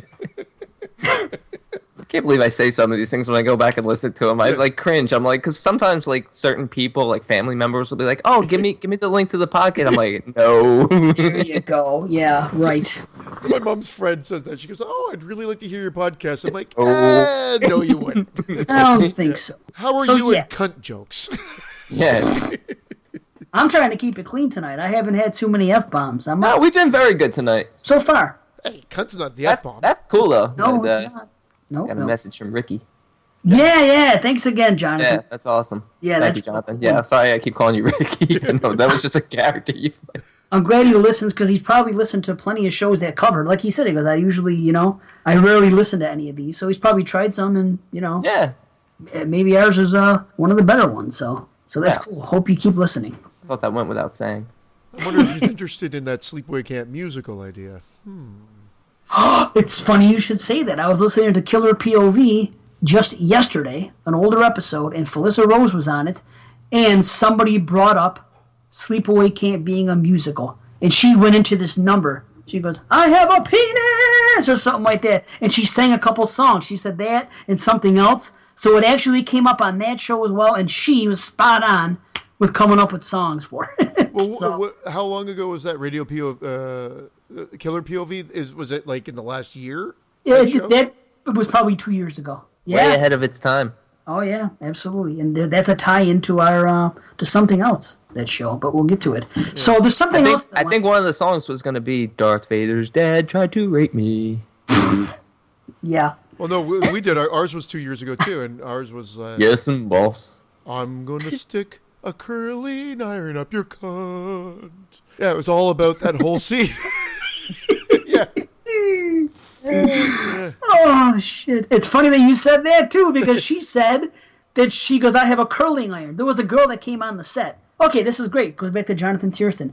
She kind of hooked up with Jonathan Tiersten, but he was like 17 or 16, whatever, and she was 13. And all she could do was kiss because she was 13. She goes, and then all of a sudden these local girls came on the set, these older girls, and there was like a 19-year-old and a hot one, and all of a sudden Jonathan Tiersten was all over this one. So she said that I was going to say to her, come over here, I got a curling iron to show you. Or something. I always did like my warm veg. Warm veg? Veg. I thought he said veg. What's he got? He did say veg. It's like you with cinematography. I noticed he's got quiet. Veg. No, that was intentional. No, it wasn't. Yes, it was. He's talking about heated carrots and shit over there. I like my veg warm. Veg. Veg. The new word for vagina on the show It's a play on words. will be veg. It's fuck. There was something I was going to read. Somebody put up a theory on Horror Amino, but we're too far into it. I'm going to save it for next show, but it has to do with Sleepaway Camp. It's a theory about how her and Ricky both are responsible for the murders, and she goes into a whole explanation. But that's going to have to wait till next show, because we're already deep into this one. So, Christian, Yes, sir. it's that time. Like I said before, I don't anticipate there to be a good answer here, because everything that's been going on with you. No, So, I checked one out. Now it's not. I feel bad because it's not The Tunnel or. who cares what it is? Yeah. Is it on the list? Yeah. Oh yeah. No, it's Devil's Due. Wait a minute, I didn't put Devil's Due on the list. I thought you did. Yeah. I you put did. Devil's Pass on the list. Oh, I didn't see Devil's Pass. I What the don't think. fuck did I watch? You watch Devil's Due, the one about that fucking baby being born? Yeah. I It's a was found okay footage. with it. Okay with it, as is what I'll say. It was okay for a while, and the third act made absolutely no fucking sense. Yeah, well, again, I'm getting inundated with these, so you're trying to. This one to me felt forced. I remember the marketing campaign for this. Fantastic, Oh, yeah. Awesome. fantastic marketing campaign. However, that does not make a good movie, as we well know. I would say that this was like a 6 out of 10, maybe even 5. But I'll give it a 6 out of 10 just based on my first watch. And it could go down. Like I ever think I'm going to watch it again, to be totally honest. But this is like the type of found footage movie that does kind of annoy me where, oh, my camcorder I threw in my bag is accidentally now recording, and it's, integral to the plot, and accidental important recordings happen a couple times in this movie, and that pissed me off. But, the performances were strong. The girl and the guy were good. The girl and the guy. The girl, the the the girl main and the guy. actor and the actress were great. Good cinematography, right? Good. Well, no, it was Nice warm okay. veg. Did you You're get to right. see her veg? It was light on the veg. It wasn't bad. It wasn't piss poor. It wasn't mediocre. It wasn't fantastic. It wasn't on the fucking list. I don't care. It wasn't on the list. I'm surprised. I'm going to check the list. I swear to Christmas it's on the list. Trust me. It would not. Devil's Pass is definitely on the list. Is Devil's Pass a found footage film? Yes. It was on Netflix for the longest time. Maybe not You're full of shit. I think Devil's Due I'm telling you. was on the list. If it was on the list, then I apologize. No, it was Devil's Pass. I wrote the wrong man. one. I tried to take your side on this. So one. why do you ever go against me at this? There we go. Oh, no, come on. Haven't you learned that yet? There's a reason why we go against you. You sided with Christian over me. I can't fucking. I just took a chance. Yeah, I look what lost. That happened. was Again. fucking wrong. See what happens? Damn. Anyway, you were higher on it than I was. I give it like a 5 out of 10, and it was okay. But the end made it. I only saw it once too. Here's what I remember. All of a sudden, it's some like crazy ass fucking crazy thing, like deep fucking some ridiculous thing, and somehow they never alluded to this at all in the movie. Somehow it just so happened to be that the place where all this shit was going down was a few blocks from his house. Yeah. That's what made zero fucking sense. It's as bad as Freddy vs. Jason, how Crystal Lake is fucking right next to Springwood. Just, no. That's how they fucked it. A lot of people hate that movie, Devil's Due. Mostly, I think, because they probably got all hyped up with that brilliant baby thing. I never saw it.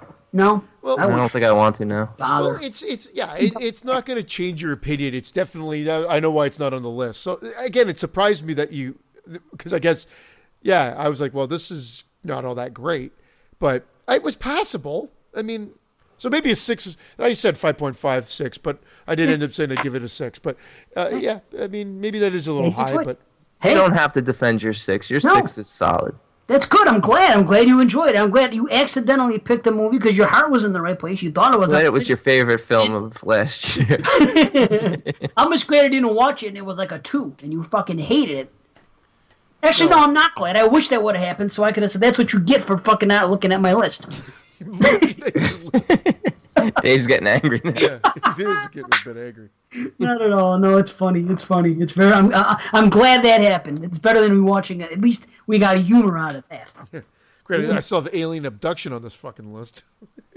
Well, like I said, alien abduction is just good for the third act. But Anyway. Oh, I do.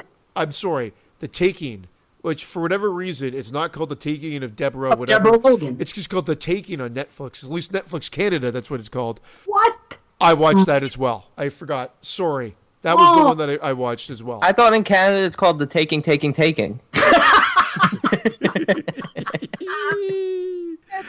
Every now and then, eh? You Holy killed shit. The crickets are Killed going, it. wow, I'm out. I'm yeah. going to actually sign off now. I got to go out on top right there. And the funny I'll part is see you that guys in 2 weeks. drops the mic. I swear I have your list here because I'm looking at it right now, and now I don't even have the. Oh no, Deborah Logan I have because it's not called Deborah Logan. In Canada, for whatever reason on Netflix, it's called The Taking. What the? Oh, hold on. I just looked it up on IMDb. I am the B. IMDb. I served the queen. I liked this one. This one was creepy, and it was well acted. Great and, performance by the Yeah. lead actress. Yeah, it was. You know what? This one was good. So I did Yeah. see 2. One of them just happened to not be on your list. That's okay. I'm just glad you like Deborah Logan. That's great. Yeah. Is it called The Taking on IMDb? No, no, on IMDb. Here's Why what am I saying IMDb? I can't say IMDb anymore. I tell you, you have to say it on the show. IMDb. On IMDb, the B for short, The Taking of Deborah Logan, Yeah. 2014. Then below it, it says The Taking in parentheses original title. This is the one thing I hate about horror films is these alternate titles It's shit. weird The that that's Taking the is original. better anyway. Even though it's generic, it's better, I think. No, I like the taking of Deborah Logan. I don't have to be like. It sounds like I don't porn. Porn? Yes, it does sound like porn. The anal taking of Deborah Logan. It's always about the the anal bleaching of Deborah Logan. I'm not interested in anal bleaching. The anal bleaching of Brandon Orlick. Wow. I need a bigger thing of comment. We're gonna need more comments. So Canada Netflix uses original titles. That's what we can learn from this. There she blows. Yep. Wow. So on Canada Netflix is Scream known as Scary Movie. No. Okay, all right. Just making sure. That's interesting, but I'm glad you liked it. I loved the setup in it, right? Halloween is called October 31st.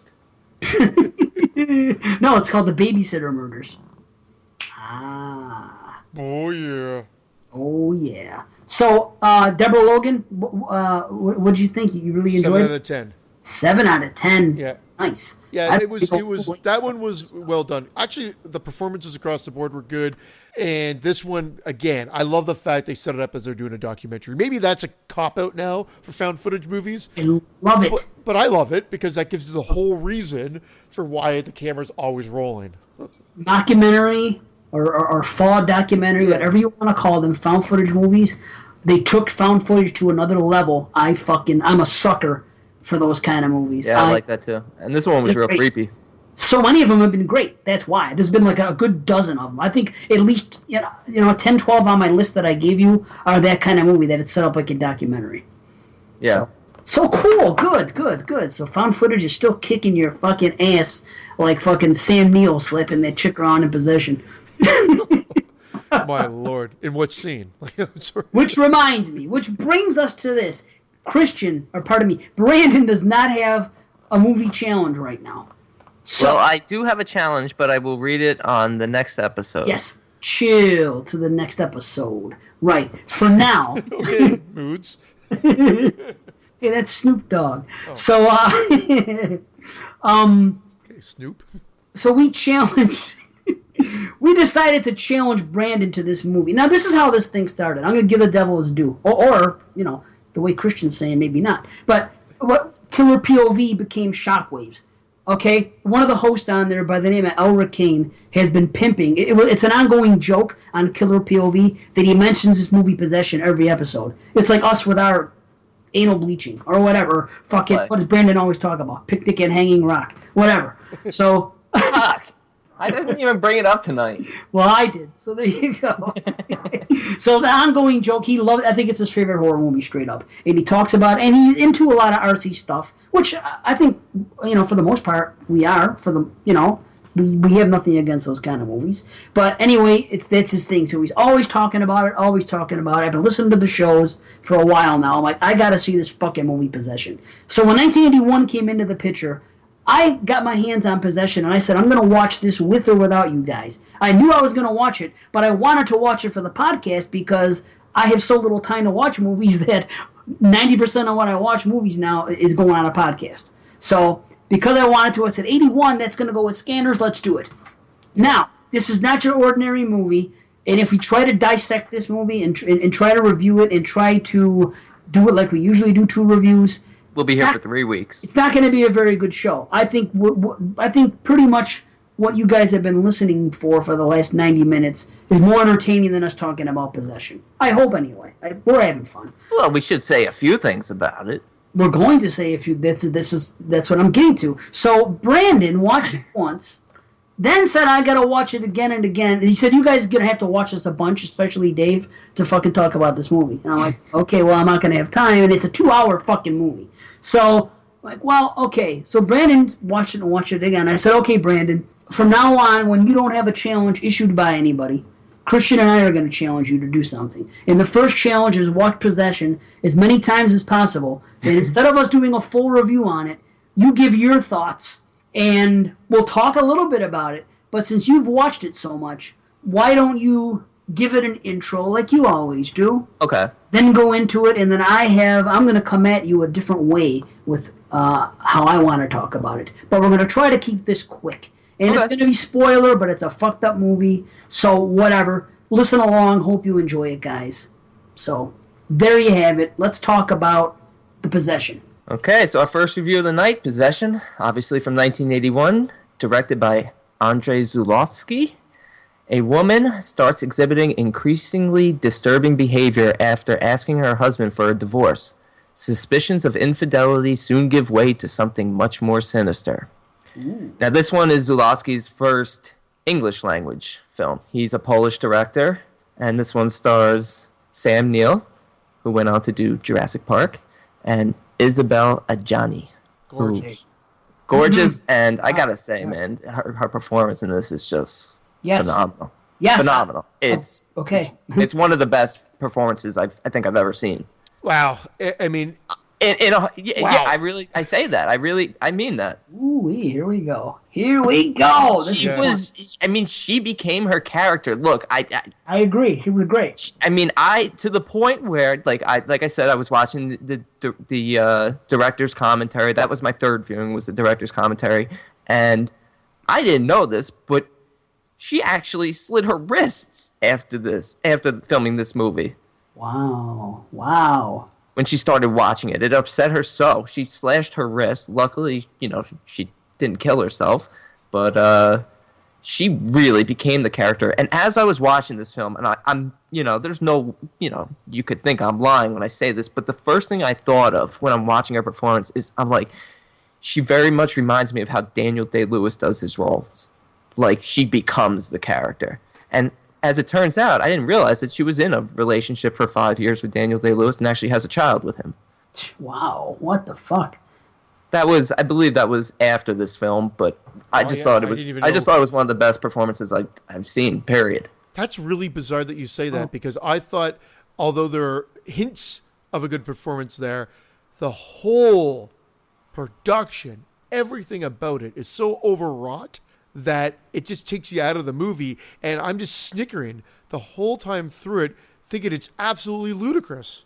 Well, you know what it is, and I've read a couple of different theories on this and tried and gone back and watched the movie. We're mainly following this film through Sam Neill's perspective. Yeah. And basically he's coming back from work, from an assignment. I mean, it turns out he's a spy. He's doing something with espionage. It takes place during, the Cold War. It takes place in Berlin. And he comes back and just finds out that his marriage that he thought was great has just completely fallen apart. She's not in love with him anymore, wants nothing to do with him. So everything is sort of seen through his eyes. And in a way, one of the theories I read, which can make some of the acting plausible, is that he's viewing her reactions and her actions as being overly dramatic because his world is crumbling. So then, like, how do you explain his performance? Yeah, I don't buy it either. He starts off very normal though. She's possessed, man. She's fucked up in every way. That's why she acts the way she does. That's what I say. I think it's straightforward as far as that part goes. No, I don't think it has anything to do with literal possession at all. What the fuck? Nothing to do with literal possession. I am not the smartest guy in the world, and I will not claim to have understood this movie completely, even after 3 watches. But all I know is there's a lot there that just speaks to just this being a story of the destruction of a relationship. Yes, no, I hear you, and I've even read some things about it, but it's such a poorly made movie, and I don't care how people argue against it. No, cinematography-wise, was very good. Yeah, the camera work is really good. What they did there, blues, but I don't care. Some things I can buy, and some things I can get into. This one I find it very difficult. Yeah, there's stuff to pull out, but I'm not saying it's well made. It's very art house. It's too art house for you. That's basically what you're saying. No, but do you think some of the way it was shot is maybe a cultural thing? Oh, definitely. Him being a Polish filmmaker. Look, yeah. I mean, he admits that he had a decent budget for this film. I believe he had a couple $1 million, and he even says in his commentary he wishes he had what Hollywood would get, so he could have done 5,000 shots versus 500 shots, something like that, whatever it may be. He dealt with it the best he could. That's why some of these shots are very long, catching a lot of stuff in one long take. Some of that stuff is good. It just starts weird. It's stilted. I think that's intentional. It is intentional, but I don't think it's good. That's what I don't think any of it flows well, and whether that's what he intended or not does not make a good movie, does not make me want to dissect it, does not make me interested to pull apart layers that could exist. it just took me right out of it. I had no interest, so I watched it for the sheer sake that we were talking about it on the show today. Really? That's it. Just I thought completely Sam Neill, taken out of it? I love Sam Neill, and I thought he was horrible in this movie. Oh, that now see, To the very end. I understand your perspective on not being into it at all because, like I said, it's very art house and it's definitely not everybody's style. So I could see, and it's movies like this are very, it's all about your personal interpretation. And if you don't dig it, you're just not going to dig it. I could totally see that. But so I respect your opinion. I'm not saying I'll say that I'm more leaning towards Brandon. However, I understand where you're coming from at the same time. I mean, we said it. This film's a love it or hate it. I don't see a middle ground here. Well, might be me. It might be you. That guy. I don't know why. I just really like the first time I watched it with my dad, and literally like every 15 minutes I was like, "What the fuck are we watching?"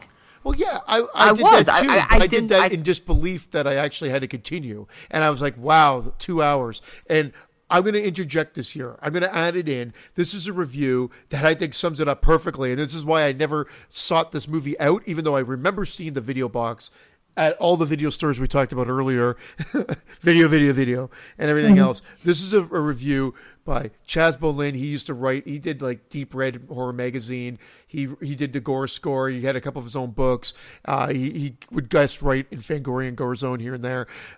Very short review. It sums it up in my opinion. Not saying that this is the be all end all, just like you're not, Brandon.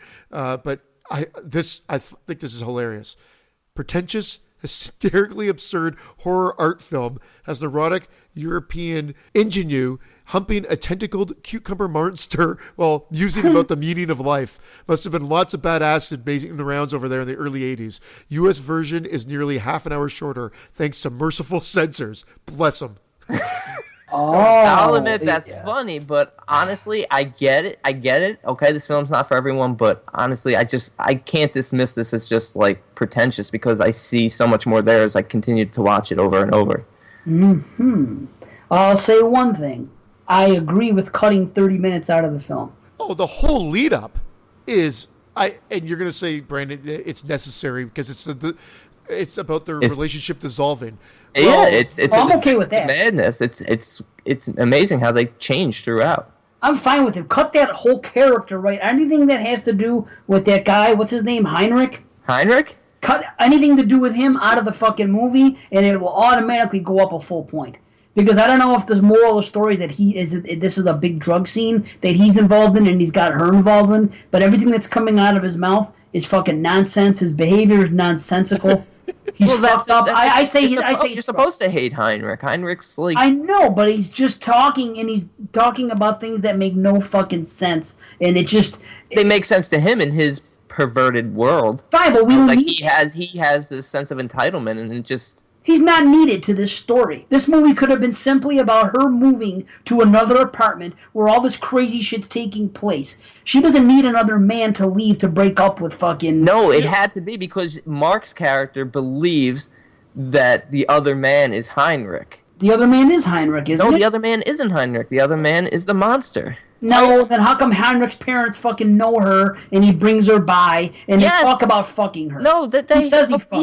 He has fucked Heinrich, but Heinrich is not the other man. The other man is the creature. The fucking, and that's very David Lynchian, don't you? Well, it is very David Lynchian. It is. Yeah. It's David Lynch, meets However, Ingmar Bergman. Maybe if David Lynch directed this movie, I would have enjoyed it more. Because for whatever reason, I have no problem with Mulholland Drive or Lost Highway.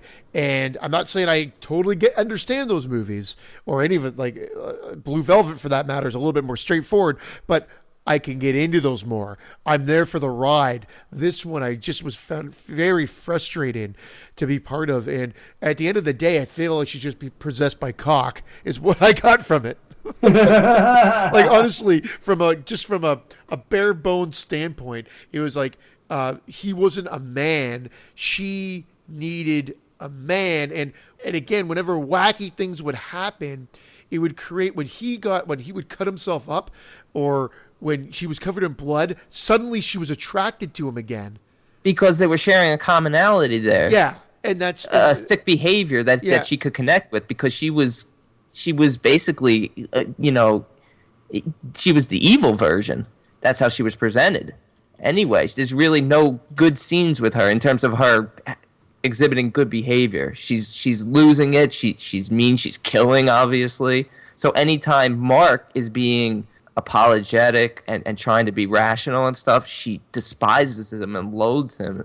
But anytime he starts acting crazy, it's almost like you could see like she's attracted to him. Even when he's slapping the shit out of her, the look in her face is almost like she's enjoying it. Well, and that's when and then eventually that's when she splits and we meet the nice version of her, which is the teacher. And like Helen. To me, like that's very David Lynchy as well. And I feel like that's the movie saying, like, I just took it as it was the same character. I know that they tell you it's a different character and it's the teacher and whatnot, but it's almost like she has two different personalities, and he keeps being attracted to his wife that is like right to the end. Yeah, I think it has to do with Helen being the ideal version of how he wants his wife to be. Yeah. Yes, it's obviously the same actress playing her. The only difference is the eyes, the blue eyes versus the green eyes. And she's, the perfect. Well, and that's what happens with him representation. At the end is she's creating the perfect version for her of him.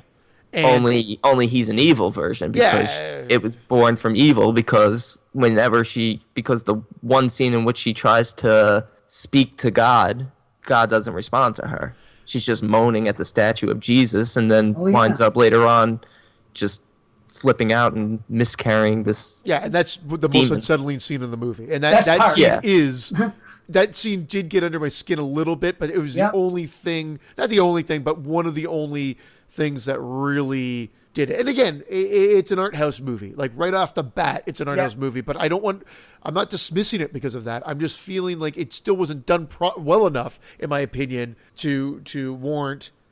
Well, I'm wrong, because people are dissecting this and people love this movie, but it's subjective. Yeah, that's it. And you know what? The director admits that, take from it what you will, to a certain extent. This film was made for him. This is basically his autobiography, especially the first, third of the movie, before it becomes batshit crazy. But imagine just your world being turned upside down, the loss of your family, and then all of a sudden, just you descend into madness. You can't recreate it. You can't get it back. You want it. Did you guys get a Clive Barker vibe from it? I got a kind of a Hellraiser-y type vibe almost. I know it wasn't really what was happening there, but I got that she's feeding a men type thing for like not literally, but you know what I mean? Yeah, very Hellraiser-esque. 100% Hellraiser. Yeah, that's what I thought that when I was watching it too, to be honest. Now, let me ask you guys this. Okay, this is obviously before Hellraiser. Is this before Lynch, or is it now? When did Lynch come around? Well, he had Eraserhead around the same time frame. What year was Eraserhead? 70 or 81? No, we know that. It was 77. 77. Okay. Lynch had done some things then. Just curious. You know what I'm saying? Because I think a lot of Lynch's work was 80s, 81, but yeah. 80s, 90s. That's a lot of Lynch stuff. He had a couple early. So, I mean, you could say that's Lynchian, but then again, it's very Eraserhead. At least that fucking creature that she's fucking around with. Yeah, I mean, this guy was Zworsky was doing films before this. He was doing films in 71 was his first feature length. This was, I believe, his fourth film. Right, and you know what? This is the strange tie-in to our later movie. But what's his name? Zworsky? Yeah. Is that okay? He actually did a draft, wrote a draft for the Dead Zone.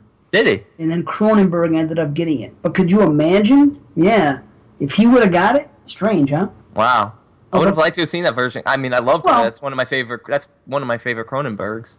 It's hard to get weirder than Cronenberg. So I mean, either way, they're both. Well, that's why I was kind of giving you a hard time on Facebook when I was like, some idiot decided to make the Cronenberg film the easier film to dissect. Well, Scanners is Scanners is pretty straightforward. It's not fucking Crash. I'll tell you that. No, which we'll have to talk about in a few weeks. I'll get into some things with Crash. I mean, with Scanners when we get to that. But yeah, for sure. Sorry, go ahead. No, you go ahead, man, please. I don't know if I was going to add anything new to it. I'm just saying I agree with you guys. It's just I don't think I'd ever watch this movie again. quite frankly. Well, I watched it twice and in audio commentary, and I will definitely watch this again. I need to know more. I was a little bit confused about certain things that don't really matter, that don't make sense, but they don't have to make sense. Obviously, I would have liked to have known more about who those guys, why one of his bosses turned out to be the man with the pink socks. Yeah. Yeah, that was right. Okay. That was a little weird. I do love the symbolism with the Berlin Wall. I think those scenes are great. You know, throughout the whole movie, you just see the wall. Interesting. Okay. I mean, that's big. A city divided between two countries and a marriage. You did the right. You watched it the most. You took the challenge. You had the biggest grasp on what's going on in this movie. And like I said, it's an art house movie, and all art, and especially movies like this, are subjective. You can look at a fucking painting and think it's amazing and see something. Yeah, exactly. Christian could look at the same one and say it looks like a piece of shit to me. That's art, and that's what art house movies are about. So that's why I could see it from both angles. Now, here's where I sit. I have to see it again. I need to see it again because I want to get a better understanding, because technically I loved it. And I really loved the performance. I want to see it with subtitles. I need to get that. That's what I want. I need a Blu-ray with subtitles because Heinrich's a fucking bloody mess. Seriously, they're all a little hard to understand at times. You know, especially him. Yeah, Heinrich gives one speech where he's drunk and just twirling around the hallways, and I'm like, what the fuck is he saying? Right. I mean, this is a trippy fucking movie. Maybe I'm not advocating drug use, but maybe this is the kind of movie for fucking some college kids to fucking eat some shrooms and look. Watch it's even described when I was looking it up. It's described on like most pages as an allegory, which I mean, I didn't remember from high school what an allegory was, so I looked it up, and it's any piece of art, story, poem, picture with hidden meanings. With hidden deeper meanings below the surface. Absolutely. And it's usually moral or political, and in this case, you got both. You got true. You got both. And wall. The Berlin Wall. And it's true. Does it make a good movie though? And that's for me, it did. But I totally get it. Believe me, it was not an easy watch, especially the first time. It was not easy. I was into it for the sake of the show, and I was into it for the performances. But I was so lost and confused as to what I was watching. I was like, I can't review this film. I don't know what the hell to talk about. But I have a feeling that's probably 98%, maybe 99% of the viewers who see this film for the first time. Sure. I can't imagine somebody watches this and just can all of a sudden just go into like a 30-minute rant like, oh, well, this was an allegory and the Berlin Wall represents like there would be people that do that, but there would be people who do that, but like I have never heard anybody talk about this movie until all of a sudden. Did it just get re-released on Blu-ray, or has it been out for a bit? Yeah, I believe a year or so ago got like a $80 Blu-ray edition, like a beautiful velvet set. Like I never even heard of this as a cult following movie, and I don't mean to. I'm talking over you. I feel you. It seems to have just reappeared, and now all these like scullery types are like saying, "Oh, it was ahead of its time," and this, that, and the other thing, and I'm just like, I don't know about ahead of its time. I just find it weird that it was a video nasty. Yeah, that's weird. That's very. I mean, and he said possibly, I've read possibly because of the cover art, because you see her tush on the cover art, but no and veg. And the warm veg. Elric Kane. That probably has a lot to do with it, seriously. That show's been around, it's 3 years old. He's constantly talking about it. A lot of people listen to that show. He might have spread words, and you know how things like that. That's why I watched it. I never would have watched it.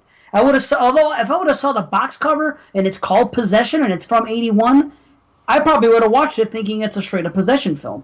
Probably it's going to be a shitty one, but I would have watched it. I knew going into it 100% that this was an art house, going to be very avant-garde, very, very strange. I figured that because of what I've heard on that podcast. But and it's not easy to sit through. You got to be committed to watching this. Oh, I would have given up as a teenager, no question. Oh, yeah. Without a doubt, I would. Yeah, I would have. I probably would have made it like 6 minutes in, and I probably would have been like, I would have leaned on the fast forward button when I got 6 minutes is probably like exactly right. Then I would have leaned on the fast forward button and laughed at some of that acting. Which I did this time as well, so I'm not much much more mature, I guess. And then looked at the tits, checked out some of the gore, probably said, what the fuck? And then said, wow, that movie was 0 when I was a teenager. That's probably my mindset right there. Yep. Well, listen. I really feel like some of the acting was over the top due to the perspective of Mark. And I know his look, I even made a joke to Dave that we got to work in his rocking chair scenes because the way he was rocking in that chair. Yeah. That was probably the scariest rocking chair scene I've ever seen. That was scarier than the fucking rocking horse I see in the basement sometimes. You know what? I thought about that, the rocking horse. I forgot about that. Cool. Listen, I think we should rate this fucker, unless, Brandon, you have more to add, because you did accept the challenge and do good. I'll add that because you got more out of it than we did. Yeah, well, obviously I've been watching it nonstop. I'm glad I'm done watching for now. I'm going to take a break. I would love to actually hear other people's thoughts on it, because I know one person in particular whose YouTube channel I follow who loves this film, calls it a masterpiece, and wow, just absolutely raves this film, raves the filmmaker. I haven't seen masterpiece of shit. Oh, wow. Fighting words. I haven't seen any of his other works. I'd be interested in checking it out, but again, I like a little bit of everything. But I need to break it up now. Like I need something silly. Oh yeah. I need Shaun of the Dead right now, just to just to calm my soul. Makes sense. Derek B actually right before we were recording actually might even have started right when we were started recording. Says he loves this movie too. So I loved it too. I really did. It's the type of movie though that you can love it and hate it. On day by day.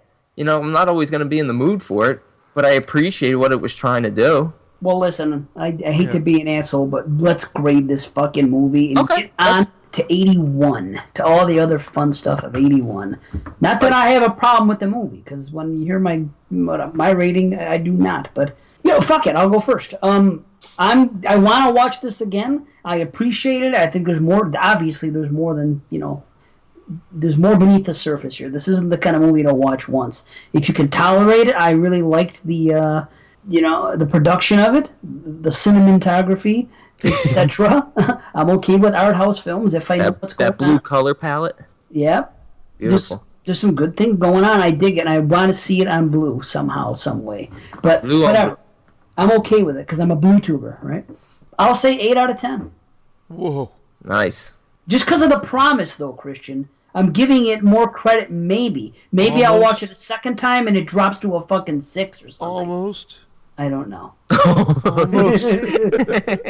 But I'm very curious about it. I do want to watch it again, but I can't take back anything I said. They should cut a fucking half hour from the movie. This movie does not need to be 2 hours long. Well, I never saw what the American cut version is. I wish I would have. I imagine it's a mess, though. I imagine they're just cutting out scenes of gore and stuff, and the movie probably is incomprehensible, even beyond how confusing it can be. Maybe so. Well, what do you guys got? Well, I guess I'll go. Do it. In the middle there, and and once again, we said some of the shots are great. The acting is just ludicrous. It's lunacy, but I mean, it provided some chuckles, and I watched the whole thing. And again, it was for the show, and there were some interesting segments to it. But I'm gonna come in at a 4.5 out of 10. Wow. Okay. It's just I can't give it a 5 because to me that means it passed, and I just can't give it a pass. Yes, there are things to watch. You can scratch the surface all you like and read into it all you like. Do you want to do that? is the ultimate question. And I'm trying to warn people, no, you probably don't. I do. I did, and I do more. And this is like psychological horror at its peak. It's unsettling. I actually like the way it was shot. I like that it's weird. It's batshit, but it's great. And there's so much there and so much more that I'm sure I missed. And I think very highly of this film. I'll give it a 9 out of 10. Wow, nice. But he watched it the most. See, he accepted the challenge, and this time it was worth it. Now, if we challenge him to some other thing and he watches something and ends up giving it a 4, that'll suck. I think very highly of this film. I just, the first watch, after the first initial watch, I definitely probably would have been at around a 6. But then the second watch, I'm like, okay, I picked up more. Then I started reading on the internet stuff. I'm like, oh, okay, that's interesting. Then I watched the audio commentary. I'm like, wasn't the best audio commentary, director's commentary. Had a few interesting things in there. It enlightened me more because, honestly, like, I didn't pick up on all this stuff. I'm glad you enjoyed it, man. I did. I'm definitely glad you enjoyed it. Okay. I'm glad you enjoyed it too. I just we don't see eye to eye on this one, but that's okay. You know why I gave it a 9? Because I watched it twice. Two 4.5s. Nice. So, 1981. I think we should talk about 1981. Is that what we've been doing? Well, yeah, that is what we've been doing. Well, check it out. You see, what I did was I searched some articles about 1981, trying to see, what I could come up with that was interesting about it. Granted, we said a lot what we've already said about on the show. We love the year. There's tons of we're not just going to sit here and name movies one after the other. Let's do it. Yeah, let's just do that. Well, let's go to IMDb. And, Evil Dead. The Evil Dead. No, check it out. I found this article. I'm just naming movies. Was 1981 the best year in horror film history? No. No, okay, he says no. Okay. So this guy wrote an article about this. I'll tell you what, he says, here we are, folks. I've been building towards this post for an entire year. Last year I discussed how 81 featured several of the greatest werewolf films and transformations of all time. Then this spring I waded into the controversy over two of the more iconic nature horror films of all time, both featuring lions and released in 81. What are they? Lions? What do you guys think that is? Wait, what did he say? I'm sorry. I waded into the controversy over two of the most iconic nature horror films of all time, both including lions, and both released in 81. Was one of them Roar? Was there a movie called Roar in 81? Yeah. Well, I guess that'd be one of them. I think it was 81. That was the one where they used the real lions? Was that 1981? Or was that in the 70s? I don't know. Christian? Look it up. No, it was 1981. That's the one with, what's her name? They used real lions. It actually just got a Blu-ray release. They used Tippi Hedren and Melanie Griffith were in it. Tippi Hedren? Really? Yeah, that was the first one. You said there was another lion movie? Yeah. Well, there's one about, I don't know if it came out that year though, but a bunch of like animals. Day of the Animals? Zoo. Day of the Animals? Is that Day of the Animals? I think it's Day of the Animals. Aha. No, that's 77. I don't know what the other 1981 is. One's definitely Roar, though. What is Roar? Continue. I'll look for it while you continue reading the article. Savage Harvest, I think it was. Savage Harvest. Look it up. Go ahead. Go on your IMDb and look it up. And I'm going to continue with what he says here. Yeah, it was Savage Harvest. There you go. I never even heard of that film. Yep, Savage Harvest. That's your answer. Cover, though. Mm-hmm. I had to think about the year. So there you go, 81. We're already off to a good start here. So then he goes on to say, at that point, I probably would have stopped with quite a case built as why 81 was a great year for horror fans. But of course, horror is much more than werewolves and animals run amok. For instance, I haven't even mentioned as yet perhaps the most successful horror genre of the past 40 years, the slasher film. And that's obvious. So, the slasher film largely kicked off by October 74's. That's right, October. Oh no, that's the wrong movie. I was going to say The Exorcist, Texas Chainsaw Massacre. Began and the genre exploded in popularity during the 80s. Now, I'm not going to run down the history of such films, but I will mention two of the most prominent slasher franchises. Halloween and Friday, of course. So he goes on to talk about that a little bit. 1981, that's when the seconds were made. Friday 2 and Halloween 2. And thus kicks off slashers and, and the 80s. Granted these are sequels. Friday 1 was 80. We had slashers in 80. But they really exploded here, is what we're getting at. Absolutely, yeah. We get a good load of them were in 1980, but yeah, when you see what was released in 81 slasher movie wise, it's crazy. And then 82 just sort of continues it, and then they sort of start dying down a little bit more end of 83. Don't get me wrong, they still continue throughout the rest of the decade, but that's where the heyday of, if you went to the theater, you'd be pretty much guaranteed that there'd be a new slasher at the theater each and every week. Which is so amazing. Can you imagine that? I wish I was, in that case, I wish I was 5 years older. Oh, even yes. I guess I would have been 10 years older just because of Canada. and our stupid laws and stuff here. And that would have been amazing. I don't want to be 10 years older now, but back in the day.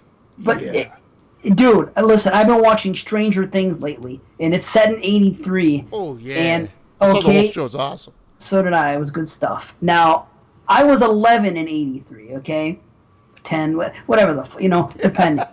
I was born in 72. You know what I'm saying? Yeah. Whatever. IMDb. So I'm watching Stranger Things, and I'm seeing the young kids, and I'm saying, okay, that could have been me, the younger kids. But as I'm watching it, I'm saying I wish I was the older brother in that crew, the older kids, because I really think they had the time in 83 being that age with the music and the way the life was and everything else. Music, no AIDS.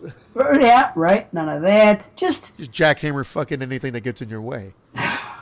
Amen. Sorry. Yeah, hey, we got to talk about the veg. Come on. A warm veg. I went off, but it's just funny that you mentioned that about being 5 years older or whatever, and I was just watching Stranger Things saying the same thing. At 83, those kids being the way they were. But could you imagine that, though? Every week, a fucking slasher film. I mean, unbelievable. I've been saying lately that... We're lucky if we get one horror movie a month. Right. Fucking Hollywood. Yeah. It's true, though, man. And why? Because they're like, oh, we don't want to take risks. We want to have a built-in audience. Well, then don't make your movies $150 million budget. You could do a slasher film. Well, you could do them for way cheap. We know that. We know you can do them for nothing. But $1 million, $2 million. And the returns, they're going to be returns. There's an audience for these. There's returns on all of these, even these shitty ones that keep coming out. They all do well because they cost nothing to make. Well, but a nothing movie, I guess, for distribution and everything now is what Purge, Anarchy, and all those ones are. So at the $10 million mark, that's kind of like what a low-budget movie is considered now, for the most part. But, I mean, you could literally... Saws, I think they were coming in at like the $5 million mark budget. Maybe I could be wrong. Maybe they're I think towards the end they were coming in 5 to 10. Yeah, so and they were still getting returns. And as they saw them shrink, they're like, well, let's get out while the going is good, and so we don't have a bomb on our hands or anything like that. But really, there is a whole market for these, and they would do well. And we know there's enough theaters to do them. You know what? To be fair.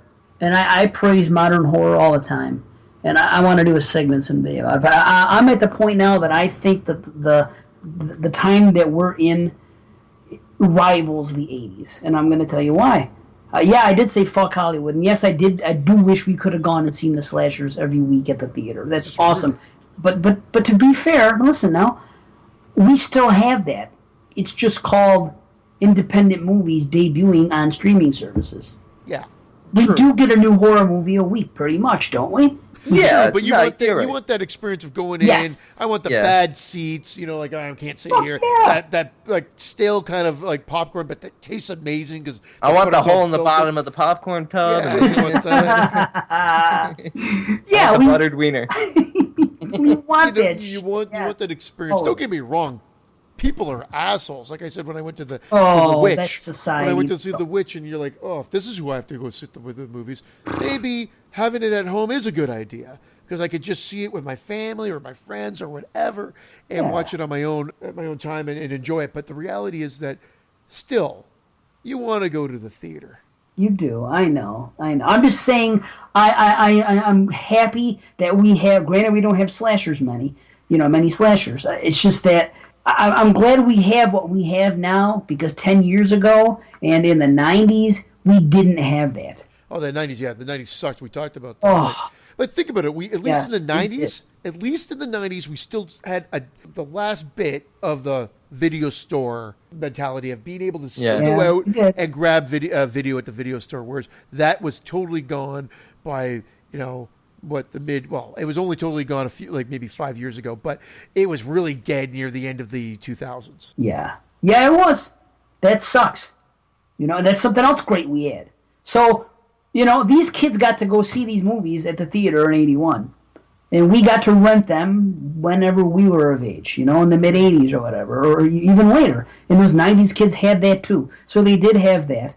But, I mean, that's it. Then 2000s dried up. Really. I mean, horror came back slowly, but it came back. But where we're at now, we're seeing so much stuff that it's reminiscent of that. I wish we could see a new slasher a week now. I don't know why they don't make slashers like they used to. Why do we only get half a dozen a year? Everyone talks about slashers. Everybody still loves to talk about what do we talk? How did this start? I said that in that article. The guy said Halloween and Friday the 13th. That's what fucking kicked off fucking 81, and those are the first things you had to hear, the sequels. People are still talking about these movies. I think people think with slashers they have to like create the next big thing when just follow the formula from the 80s and make a fun slasher. And then when they did that with Friday the 13th, they still get shit on. Because that remake, in my opinion, was a love note, as we've said many times, to the original series. And there are still people that said, oh, what the fuck, man? I like the remake of Friday. The remake of Friday was great. Halloween, it was a mixed bag. I first saw the remake of Halloween. I didn't like it. I'm still not blown away by it. But yeah, I mean, I'm not a huge Halloween person, but I thought it was okay. Like, I like Rob Zombie, though. Yeah, so do I. And the other thing is that, like, we're waiting this long now. They haven't made anything since 2009 for both franchises. And now next year might be the year we get both new movies. However, why so long? Friday fans are going to complain one way or the other, and horror fans are going to complain one way or the other. But there's going to be us that love it. And, like, what could have been taking so long? Because you have the audience. Yeah. If you knew the budget would be within 10 million, you knew you had a built-in audience for Halloween. And if you release it at Halloween instead of instead of August, where the last two were release it in October, and you had that Saw audience, you'd be fine. And then Friday the 13th, release it on any Friday the 13th, or release it at Halloween, because in 2017, October 13th falls on a Friday. Perfect date to release a Friday the 13th movie. Yeah, that is. And they're going to fuck that up, I think. But Probably. I mean, you have that there, and you need Pamela or Jason in a mask or both, depending on what they want to do with this movie. You need a camp Pamela setting. Springsteen. Yeah, Pamela Springsteen, of course. and you need a little TNA. I think the last one thought they went a little crazy with the drugs and the TNA. Yes, too much uncomfortable sex scenes in that movie. Yeah, I'm sorry, and fuck that underground shit. I'm sorry, but I like a lot of the rest of that movie. Yeah, well, they were trying to explain why Jason would pop up all over the place, but and again, we don't need, like, I guess this is the stuff that Who we cares? need to explain to us. I know. That's what they love these days. That was the charm of Part 7. I was laughing my ass off rewatching Part 7, how every 2 seconds he reappeared with a new gardening tool. Oh, no, I love that too. Every 2 seconds. I love that too. And you know, I told you, my enjoyment of Part 7 would be a little bit higher had it not been cut to absolute shit. Yeah. But there's still a lot of dumb stuff in there, and I don't care. Yeah, but I never once watched a fight and be like, how the hell is he just there all the time? Yeah. Like, that's great. Like, who cares? Yeah, who does care? It's his woods. He knows the woods I'll like the back dissect of a his hand. Swarovski film, but I'm not going to dissect a Friday film like that. Right. Shouldn't have to. Yeah. Let me say something about backstories and that how now everything has to be explained. And when they don't get explained, people get pissed off. There is a movie this year that did something, and of course it's one we've already mentioned, that did something that tried to explain a character, and it was a dumb move, and it fucked up the entire rest of what that series could have been. Anybody know what I'm going to get at here? No? Good. Okay. No, yeah. I'm glad. I'm glad I got you. I'm glad. You got me. Explaining that Laurie is Michael Myers' sister. Oh, we're back in 81. I thought you said, when you said this year, I thought you meant a new movie. 2016. Yeah. Sorry. No, 81. Back to 81 and how it started then. I go, it started even then. Started the family shit. Well, that was Carpenter's idea. He was hammered, and they made him do it. He's admitted this. He goes, it was a contractual thing he didn't want to do. He goes, I don't know what to do. And one night it was like, whatever, 3 a.m. and a fucking 6-pack in, whatever. And I fucking just wrote the best I could. But when they did that in that movie, that fucked up the whole rest of that franchise. It went in a whole different direction because all of a sudden it had to be family, family, family. But all I'm saying is they explained the character there, and now everything is fucking explained like crazy. And Rob Zombie did it in his one, like a motherfucker. And now they're all doing that's one complaint about that movie, about Rob Zombie's Halloween, that everything has to be explained now. And usually when they do the explaining, It ends up being a misfire. It was a misfire in 1981. I don't know what you guys think, but Oh, I don't know if in '81 I was a little bit more accepting of it because it was kind of new.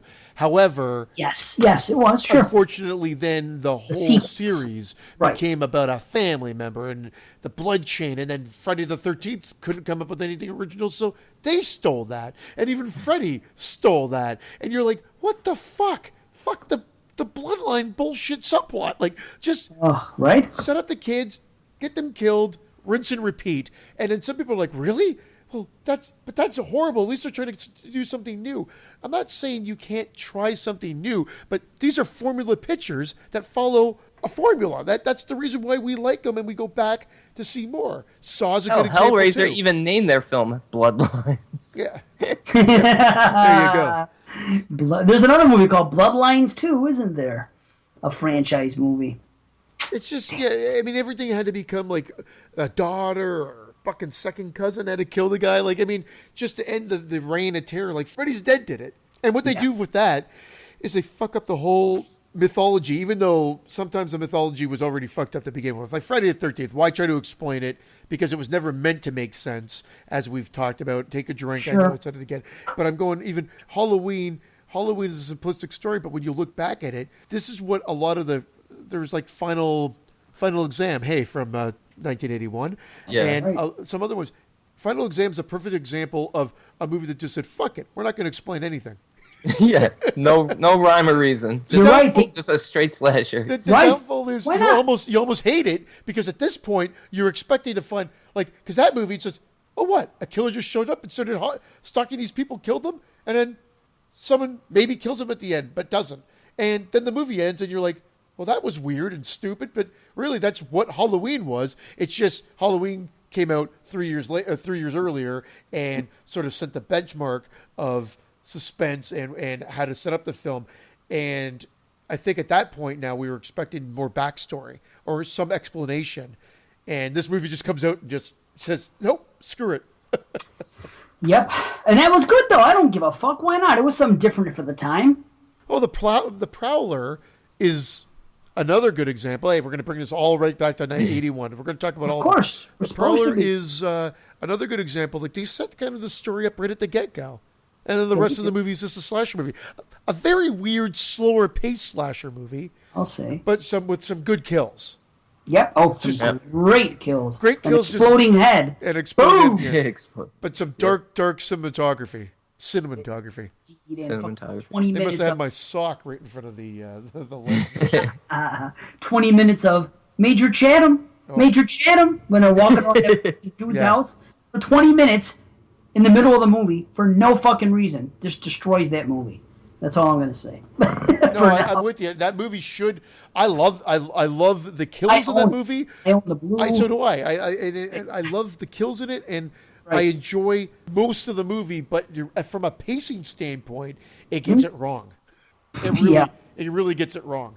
It really does get it wrong. Now let me say something. Slashers. I have a list of fucking 36 slasher films from 1981. 30 fucking 6. 36 from 81? Yes, 36 Wow. from 81. I'm gonna rattle them off just for fun. And Can we if you hear, interject shit while you're doing it, or do you want to just rattle it off? Okay. yeah, that's what we're here for. Why not? Rattle off. We'll talk about something else. 36. Okay, absurd. These are alphabetical. Okay, so we have absurd. You guys know that one? Yeah, that was a video nasty, right? Oh, I don't know. Was it? Is that the guy that goes into the mansion and kills the people in the mansion? He's driving crazy around town, and there's like, Yeah, is that the one? it's a priest. He's a priest that comes to the town.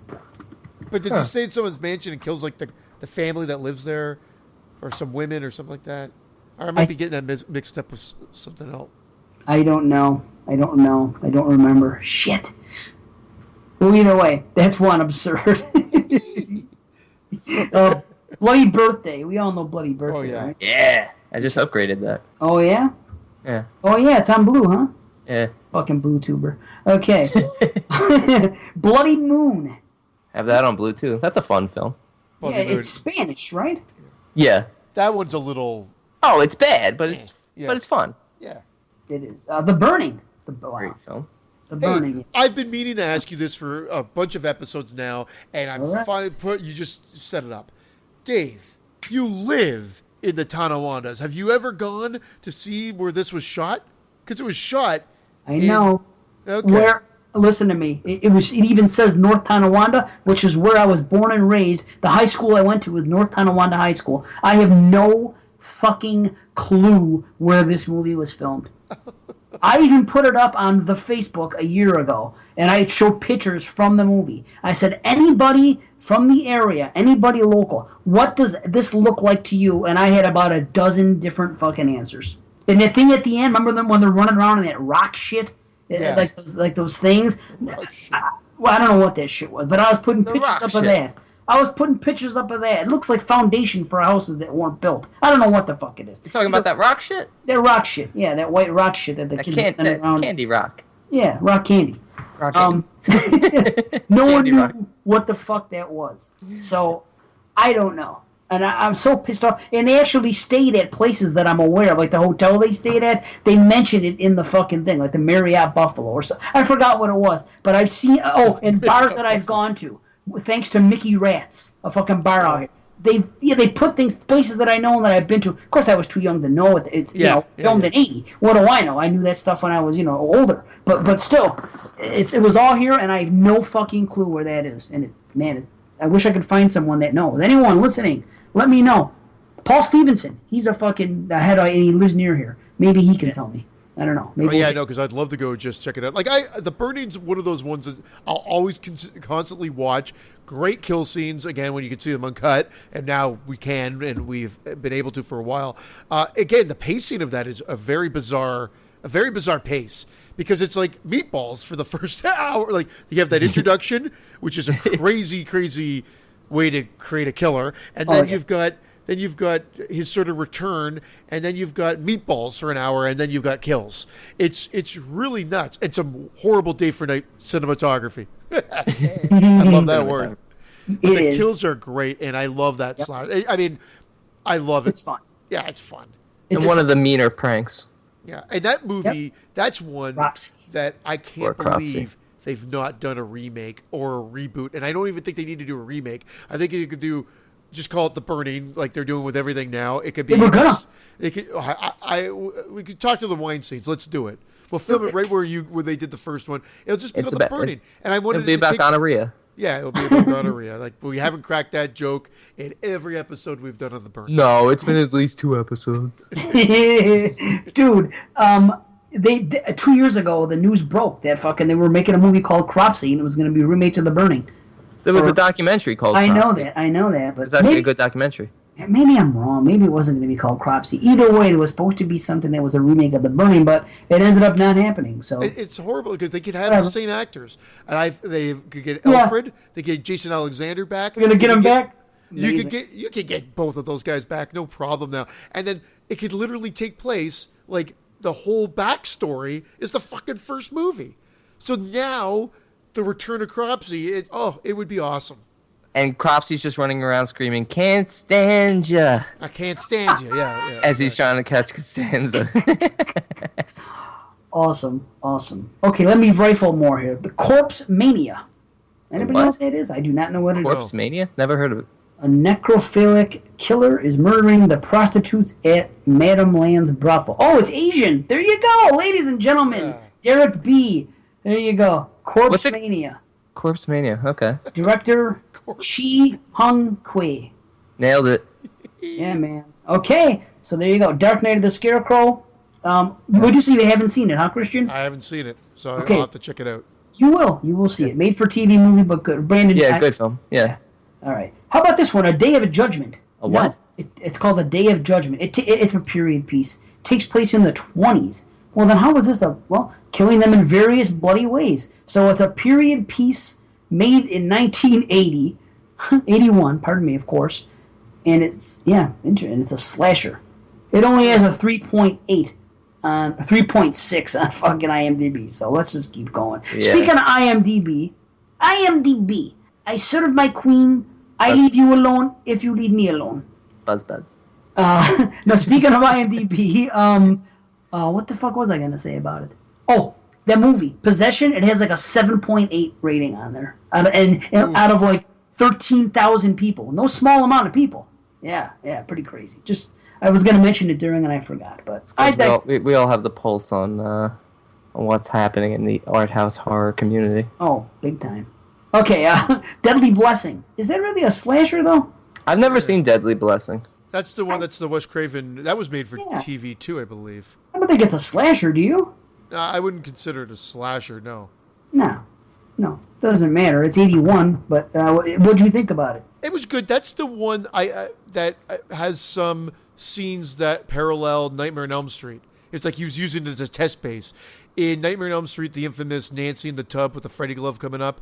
I believe in Deadly Blessing, there's a girl in the tub, and it's filmed the exact same way, and a snake comes up. Right. Ooh. Yes. A trouser snake? Yeah, trouser snake. No, listen, there's dreams in this movie, but they're unexplained. She has fucked up dreams. More than just that dream. She has dreams throughout the movie, but it's not really explained. It's just like matter of fact, because things are fucked up in her life. Right? That's what I remember. Okay. Yeah, Sharon Stone's in it. That's pretty much all I remember from it. Yeah, I hear you. I don't remember that much. The Demon. I have no clue what this is. The Demon? Random people are terrorized by a malevolent man who brings their worst fears to life. Huh. I heard of this. I've never heard of it either. Well, put it on your list, Headites. What's the rating on the B? The rating is 3.7. Get the fuck out of here. Don't Go in the Woods. I just watched it the other day. It's a 3.5, and it's much better than that. It's about a fucking 9.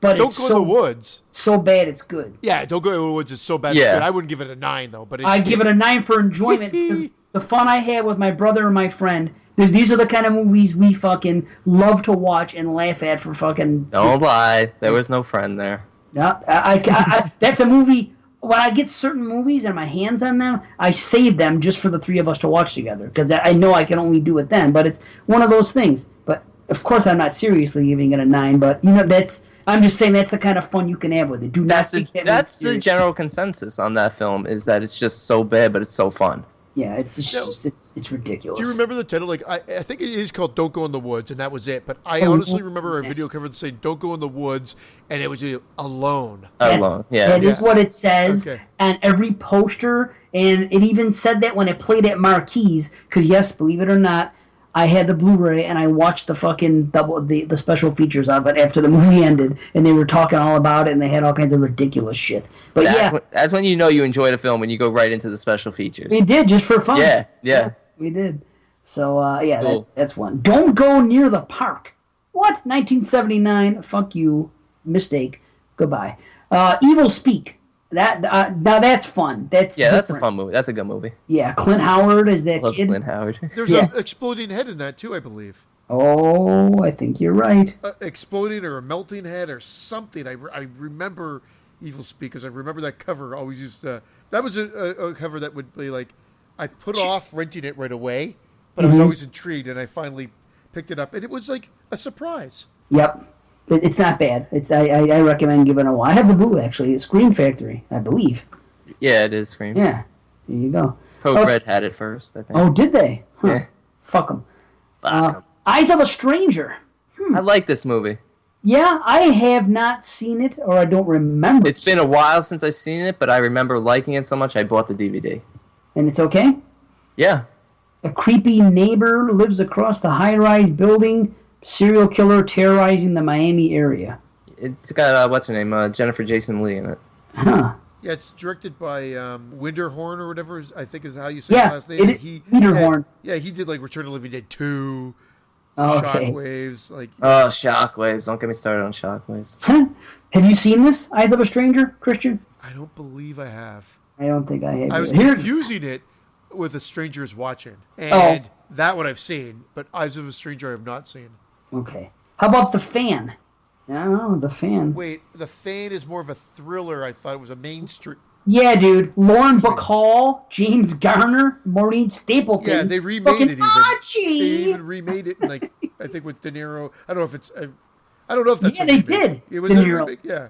I don't know if it was a No, this is an obsessive fan of an actress, but De Niro, the guy was a baseball player. It was Wesley Snipes. Yeah. No, you're thinking of it's called Durfan. It's German. How could it be German with fucking Lauren Bacall and James Garner in it?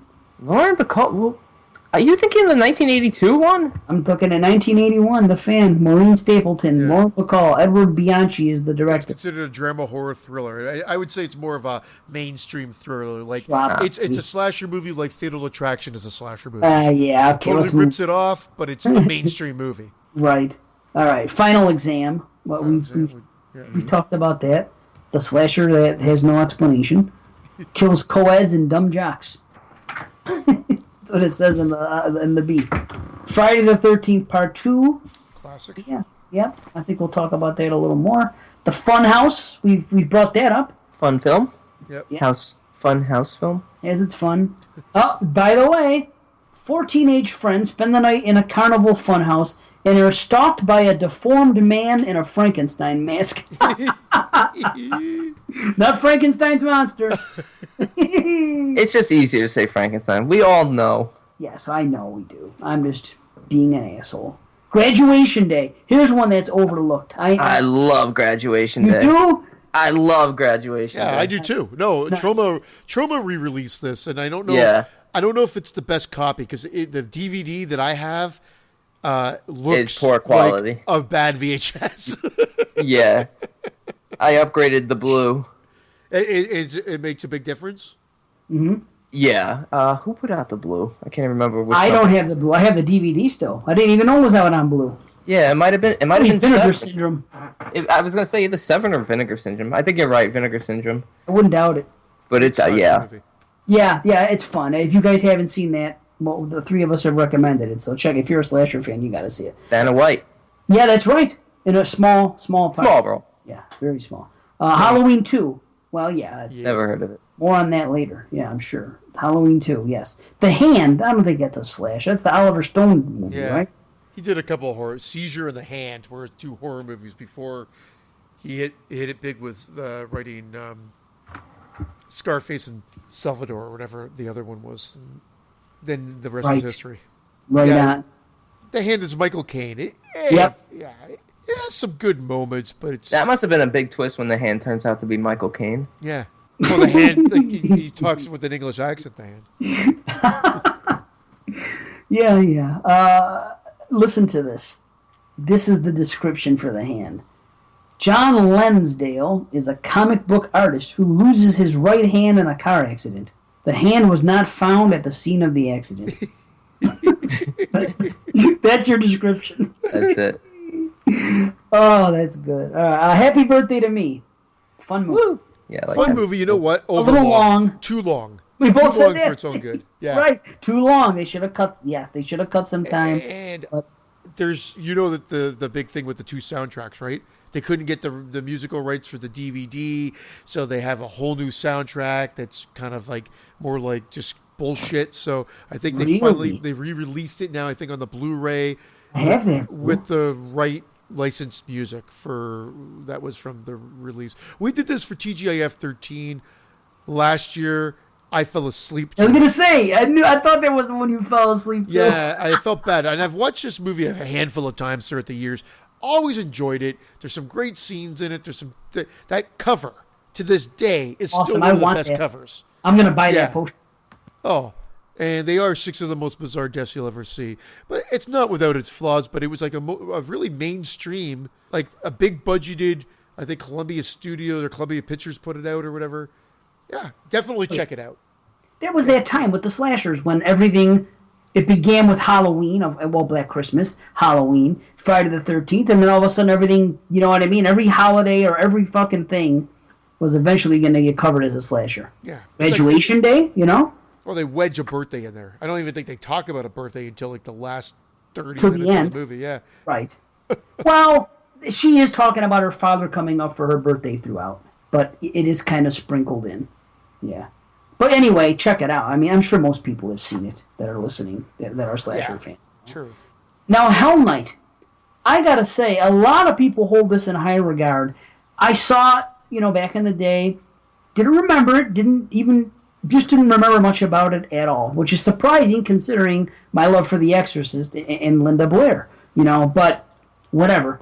I did not remember it. And then I watched it again a couple years ago because everybody was ballyhooing it, and it was on fucking, it was on Netflix Instant. It was there. Hell, really? And I'll watch it. And I watched it, and I was okay with it.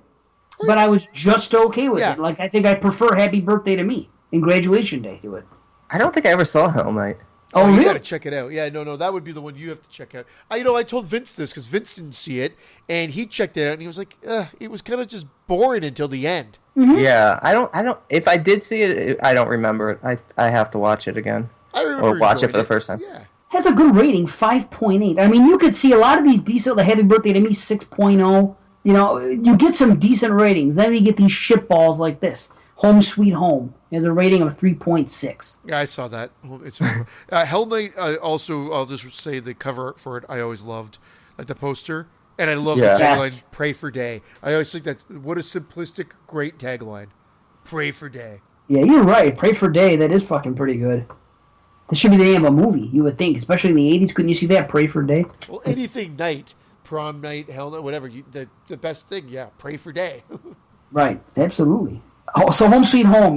No one's seen this, right? No, I have seen it. Oh, you just said you saw it. I'm Yeah. sorry. And what about it? It is garbage. You can watch it on. I believe you can watch it on YouTube. The Bradleys won't be leaving home ever.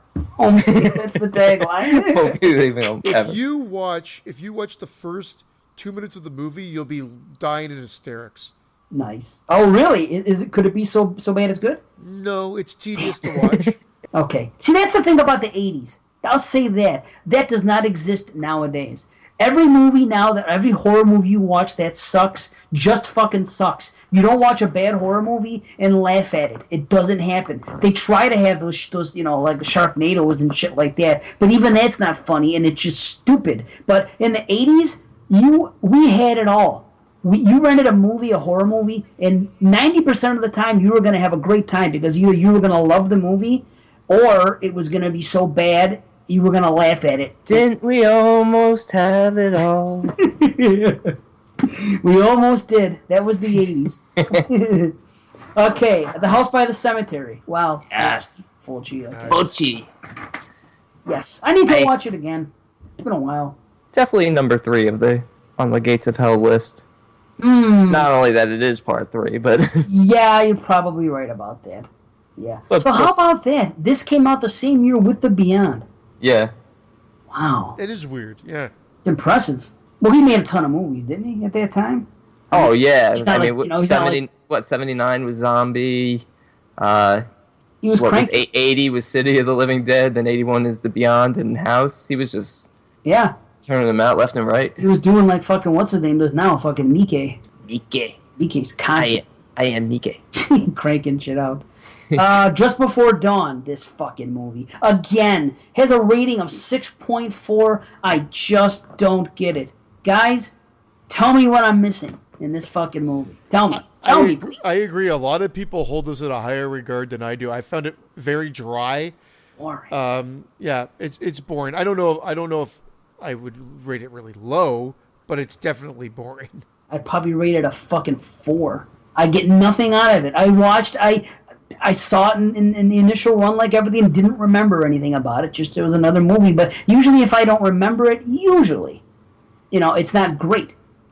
So, but then I watched it. Everybody was talking about it when the internet came around. See this movie, Just Before Dawn. It's a hidden gem of a slasher. And I fucking blind bought it, and I watched it. Are you fucking kidding me? This guy starts crying in the fucking third act for no reason. They have a final guy, and he cries. Even final girls don't fucking cry. When do you see someone break down and cry in a fucking final chase scene in a slasher? It doesn't. Just Before Dawn, I think it happened. Yes, Just Before Dawn. Garbage.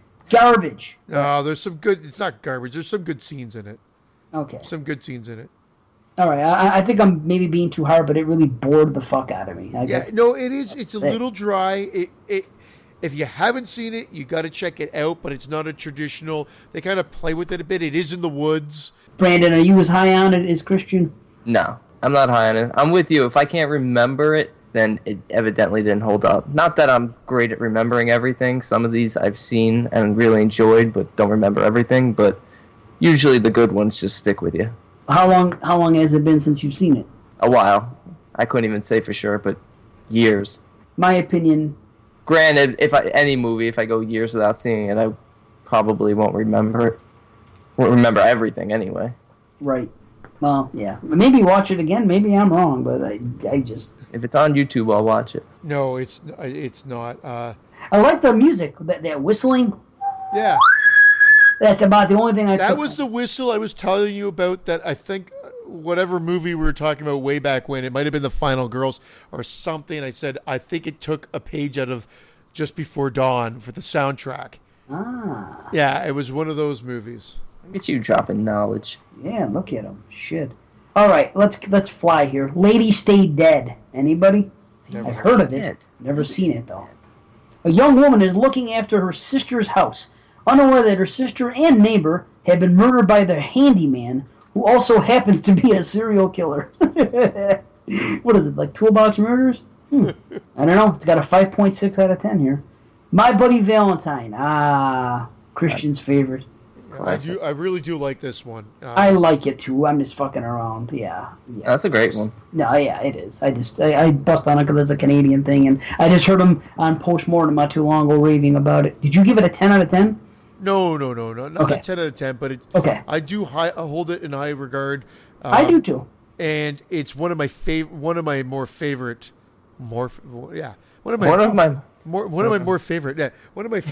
slasher films. I'll just end it there. Since it's been restored, I'm glad we got the gore back, because that was my biggest knock on it for years. Oh, the again, just like The Burning, it was almost goreless.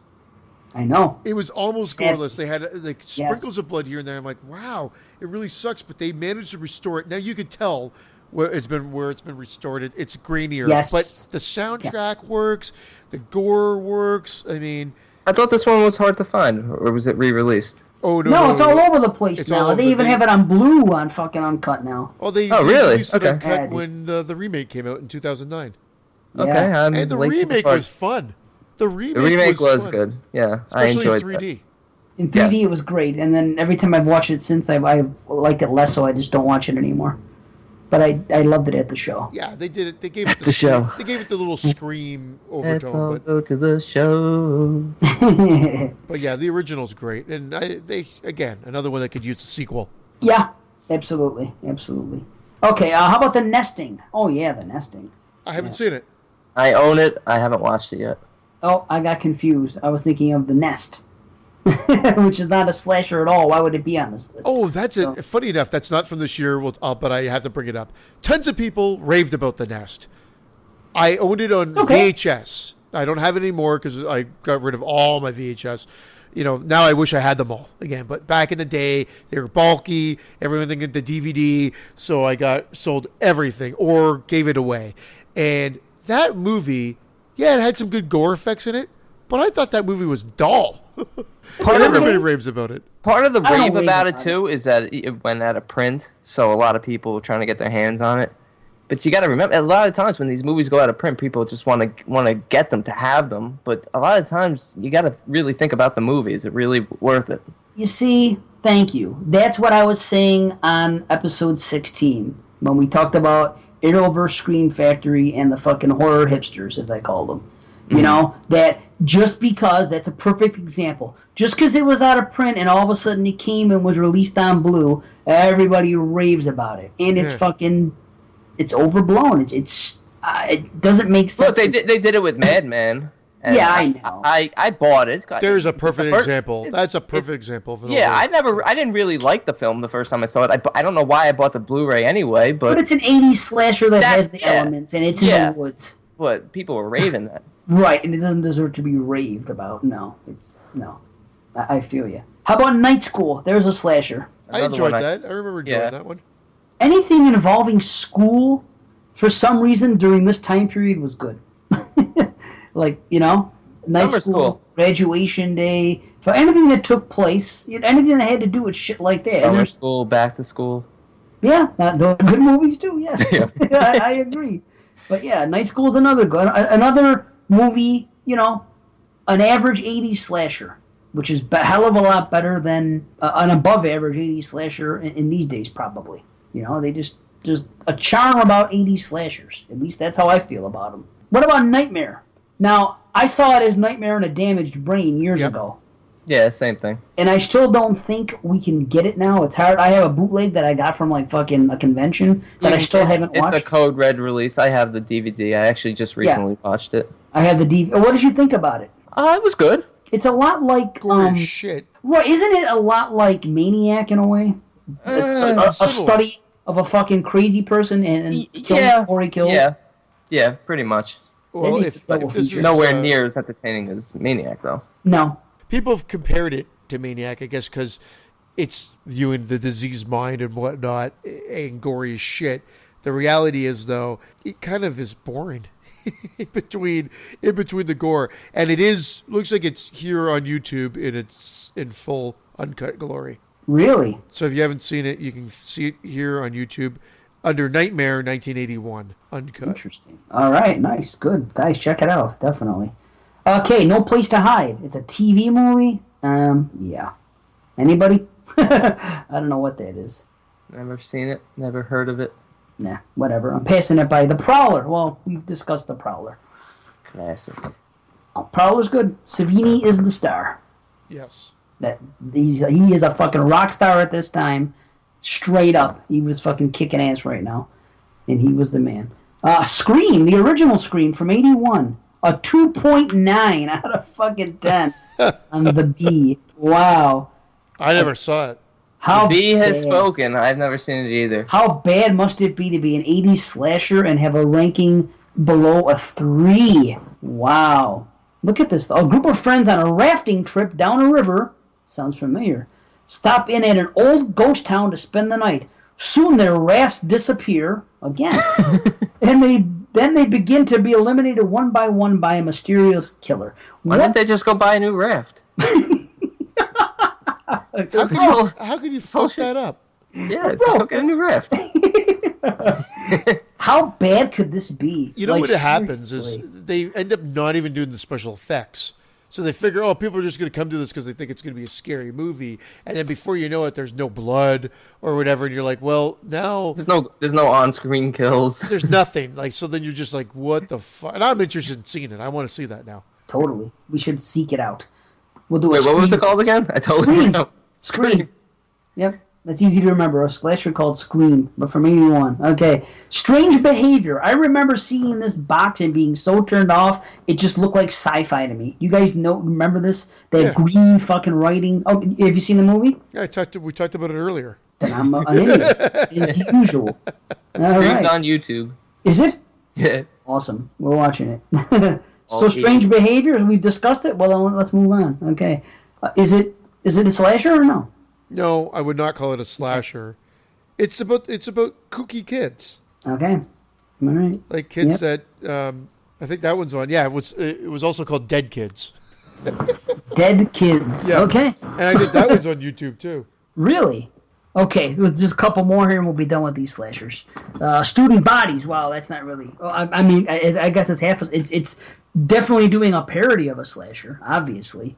Which, I find that amazing. That in 81, this movie you would have thought would have come out in like 84, after the slasher craze had run its course.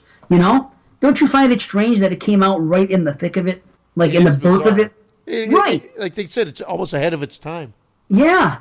It really is. I gotta watch this movie. I have this movie too. I've had it for years, and I haven't seen it since the 80s. And I purchased it fucking years ago and still haven't watched it. It's shocking how many full-length movies are on YouTube that are slasher movies from this era. So, I mean, check there first if you can't seem to locate them anywhere else. Those are the most popular horror movies on YouTube, I think, are the slashers, because that's what people want. Yeah, fuck yeah. Especially these obscure ones that are either hard to find on DVD or just aren't really worth paying for. Yeah, fuck that. Last one, number 36, is called And When She Was Bad. Anybody know? I've never also going by the name of Madhouse, pardon me. Oh, that... Madhouse. Yeah, that I yes. Julia thinks she lives alone. She doesn't. Sounds familiar? This Madhouse, was was that on Video your Nasty? list, wasn't it? Hold on, I'll read this to you. Julia, a teacher in a school for the deaf, has a hideously deformed and deranged twin sister that resides in the local loony bin. Okay, so nobody knows then. It's called And When She Was Bad, but when you see a picture of the box, it says Madhouse. It was also called There Was a Little Girl on IMDb. Are you fucking serious? I think this was a Video Nasty. Well, I'm not going to see it. Yeah, this was a Video Nasty. I actually own this. I haven't watched it yet, but I do want to see it. Only because when I watched that documentary on the Video Nasties, those 2 volumes that they had, they showed a preview for it, and there's a funny ass looking scene where like just a Rottweiler's head comes through a door, and he's like barking with just his head hanging through the door. And I remember laughing like, I gotta see this movie, and I bought the DVD. I bought it under Madhouse. When you said, I see There Was a Little Girl, I don't even... What's the title you said? And When She Was Bad. And When She Was Bad. Yep. So is it the same movie then? This is. Yeah, it's all the same movie. Is it any good? That's another thing. I guess I still haven't watched it yet, but now I'm going to watch it. Okay, all right. Well, that's the end of that. We'll update that. I'm going to do one more thing here before we give our top 5. We have an article, the 13 greatest horror films of 81. And this was by Chiller. And I'm going to read it really quickly. They're kind of fucked up because they did it backwards. Like, number 1 should really be number 13. You know what I'm saying? They have, like, it says number 1, then it says this movie, then number 2, etc., and on and on. You know what I mean? They should be going 13 and counting down. But so 13 is actually their top choice. So I'm going to read it off the right way. There was no need for me to tell you guys that. I just should have read it that way. You just confused me. Yeah, don't fucking listen to me. That's the bottom line. Okay, 13, Bloody Birthday. Disagree. Don't mind the movie. I know it's not a top 13 of this fucking great year. I don't know. Really? I don't know. All right. I bet I can name 13 off the top of my head that are better. There's 13 films on top of your head? Are you okay? When it comes to 1981, I have 13 films off the top of my head that are better. Evil Dead, Miracle Werewolf, Halloween 2, Bloody Valentine, Friday 2, The Howling, The Burning, The Beyond, fucking... Epic fail. Scanners. Either way, I know they're... Okay, it wasn't off the top of my head, but I did okay. No, you're probably right. This is, a middle of the pack movie. All right, let me continue. Let's just see if there's anything else fun here. Burial Ground, number 12. There you go. Okay. Oh, no. Really? Wait, Burial Ground. I was thinking Dead and Buried. That's it's different. Right, Burial Ground. Okay. Is Burial Ground the zombie movie where the 12-year-old boy bites off his mom's nipple? Yeah, it is. Yep. Yes. She's still breastfeeding him, by the way. Yeah, Yeah, that's what's going on. Isn't he suckling on it when it happens? Something like that. Suckling. They should have called that the suckling. Instead of the burning, they got the suckling over here. Oh, and speaking of the burning, that's the next one, number 10. Or number 10, 12, 11. I'll say 11. Number 11, the burning. I don't think there's a problem with the burning being there. I think a problem is the burning belongs on the list. I'm okay with it. This is a problem. Happy Birthday to Me in the 10th spot above the burning? I don't think so. Belongs on the list, though. I'm not really paying attention to the order. I'm just paying attention to the movies on the list. Right. Okay. Well, okay. Now, next we have Friday the 13th Part 2. Ooh, that should be higher up. Well, Yeah. yes. Yeah. Yes. Yeah, it should. I'll Next admit it. is The Howling. Okay. What do you guys think of The Howling?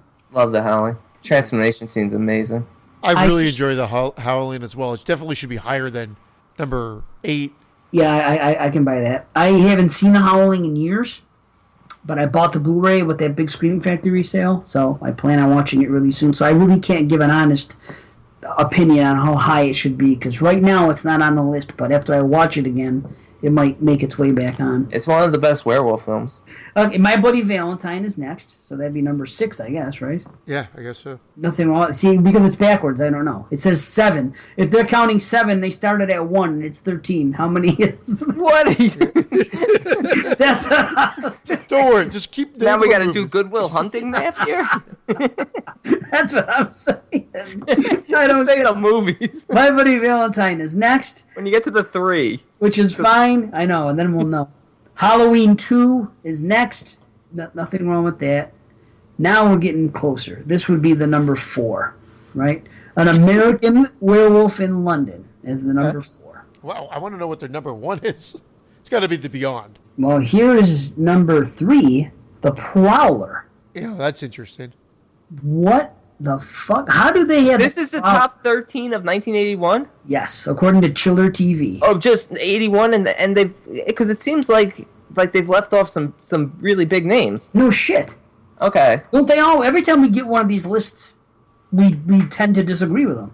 Granted, it's not as bad as a hell horror list. Look, it's still, it's just an opinion, but they, there's... I know. Well, they haven't left off anything. If the last 2 are The Evil Dead and The Beyond, then I think they've done a decent job. I just don't agree with all, like The Prowler and a few of where some of them are sitting on the list. Well, right now, this is the top 5 we're looking at. American Werewolf in London is 5. The Prowler is 4. Yeah, okay? wrong already. Yeah. All right. 3 is The Beyond. Wow. Okay. Wow is right. I still can't get over The Prowler being the highest ranked fucking slasher so far. Above Halloween and Friday 2 and My Bloody Valentine. Have I said My Bloody? He's wrong. Yeah, that's wrong. Yeah, that is fucking wrong. Sorry. Number 2 is Scanners. How could we forget Scanners? And number 1, Evil Dead? And number 1, Evil Dead. There you have it. I guess a good finish, but... I don't really agree with the order. I think they left off maybe a few films. Oh, of course they did. Of course they did. So, but that's what we got. That's what I have here. It's not a bad list. No, it's not a bad list. I guess we can give our top 5s. Do you think we can come up with our top 5 off the top of our head, is the question. I actually made a top 5, and, even as I made the top 5, I'm like, oh, God, this is so hard to do. It is hard to do. It's so hard, because... We're not taking it seriously. We're doing this spur of the moment. The one we're going to do after this, our top 10 part 2s, that's one we spent time on. Okay. Sometime. You know what I mean? This is just for fun, because we're talking about 81, so, it's off the top of our head. What the hell are you going to do? So if you got them, shit, man. Oh, well, Okay. I got him. I'll go. Go ahead. You got them too? Yep. You do too? Fuck, I don't. I'm going to be going along with you guys. All right, I'll go right now. Number 5, Halloween 2. Number 4, Possession. What? Number 3, The Beyond. Holy fuck. Number 2, Friday Part 2. And number 1, American Werewolf. Well, there's some similarities. Wow. Number Possession. 5, I'm doing number 5, The Beyond. Number 4, Evil Dead. Number 3, Halloween 2. Number 2, Friday the 13th Part 2. And number 1, American Werewolf in London. Oh, look, we both had our 2s. Our 2 and 1s. Yeah, and again, those are interchangeable almost, because I almost want to give number 1 spot to Friday the 13th Part 2, but I'm giving it to American Werewolf in London to be consistent with my 40 years of horror show. Yeah. It's tough. I wanted to totally change things around, but I was like, you know what? I got to stick with American Werewolf in London. Nothing wrong with that. Nothing wrong with that at all. Well, okay. Let me try to see what I got. I got that for sure. I got that, and that. Okay. Oh, okay. So number 1 was that. Number 5 for me is going to be The Beyond. Number 4, American Werewolf in London. Number 3, Halloween 2. Number 2, The Evil Dead. And number 1, Friday the 13th Part 2. So same movies as me, just a slightly different order. Yeah. What was your order? What was your 5? It was The Beyond, then The Evil Dead, then Halloween 2, then Friday the 13th Part 2, then American Werewolf in London. And look, it was the same list as me, except instead of Evil Dead, I had Possession on there. Wow. Wow. And honestly, if we hadn't covered Possession this week, if we had picked a different movie, Evil Dead or My Bloody Valentine probably would have filled that slot. Unbelievable. Yeah, it's tough because the Howling and My Bloody Valentine are there for fighting for. Yeah. So Right. I mean, it's pretty funny. We were all pretty much on the same page because I mean, certainly Evil Dead was just right there. I felt like I had to put this movie on here because I just spoke so highly of it. Man. For, a half hour. Wow. That's wild. I want to give a shout out to Omen 3, even though it's the worst of the series. It was made in 81. I didn't mention it, but I like that series, and that movie's not bad. Sam It's Neill. Sam Neill's year. Sam Neill. It is his year. Right. I thought Scanners would have made it on somebody's top 5. Actually, You know why it didn't make it on mine? I'm a big Cronenberg fan. It's not my favorite Cronenberg film, and Yeah. Fly is? no, Videodrome is, and Okay. but it's not even my third favorite Cronenberg film or fourth. I mean, it's good, and we're going to get to that. But are we going to get to that now, or do you want to do the part 2s first? Yeah, let's do it. Especially since you said it. Okay. Let's do it. All right. Well, I said it goes. I'll that's start a off perfect then. I'll start off segue. this time. Yeah. So here we go with Scanners. All right, Scanners, 1981, directed by David Cronenberg, written by David Cronenberg. A scientist sends a man with extraordinary psychic powers to hunt others like him. Well, that's a little simplistic, but it'll do. Yeah, I'll do it. It covers the basic idea here. It'll do. Now- McGowan! I just want to start off with saying, to me, this felt like a test or almost a template for Videodrome. I find there's a lot of similarities here. Yeah, they're different movies, of course. Videodrome being his next film, and one of my personal favorites, and probably one of my favorite Cronenberg films. Like I was just saying, I feel like this has some of the same elements. Well, we'll get into it. I guess people being programmed to assassinate people or to kill other people, mind control. It's just slightly different, playing off of the same idea, just slightly different between the two movies, of course. Having said that, this is a good movie, whereas I think Videodrome is a great film. And one of the things I noticed right away is this movie hasn't aged as well. No, I was about to say that exact statement. I swear it did not age well. It feels very dated, and I even hate the first shot. The first shot looks wrong. In fact, I think the whole beginning should be re-edited. If they ever this movie could use a remake too. I know not that I love. There was supposed to be a remake like years ago. I know they did sequels. They did Scanners 2, 3, and Scanner Cop. But there was supposed to be a remake like 5-6 years ago. I think. Like I think this could actually benefit from that. I know, again, if maybe he's involved with it, because people are going to be like, Christian, why are you so into remakes? It's just there's certain movies I think could benefit from an updating. It's not going to take anything away. Like I've always said, you've got the original.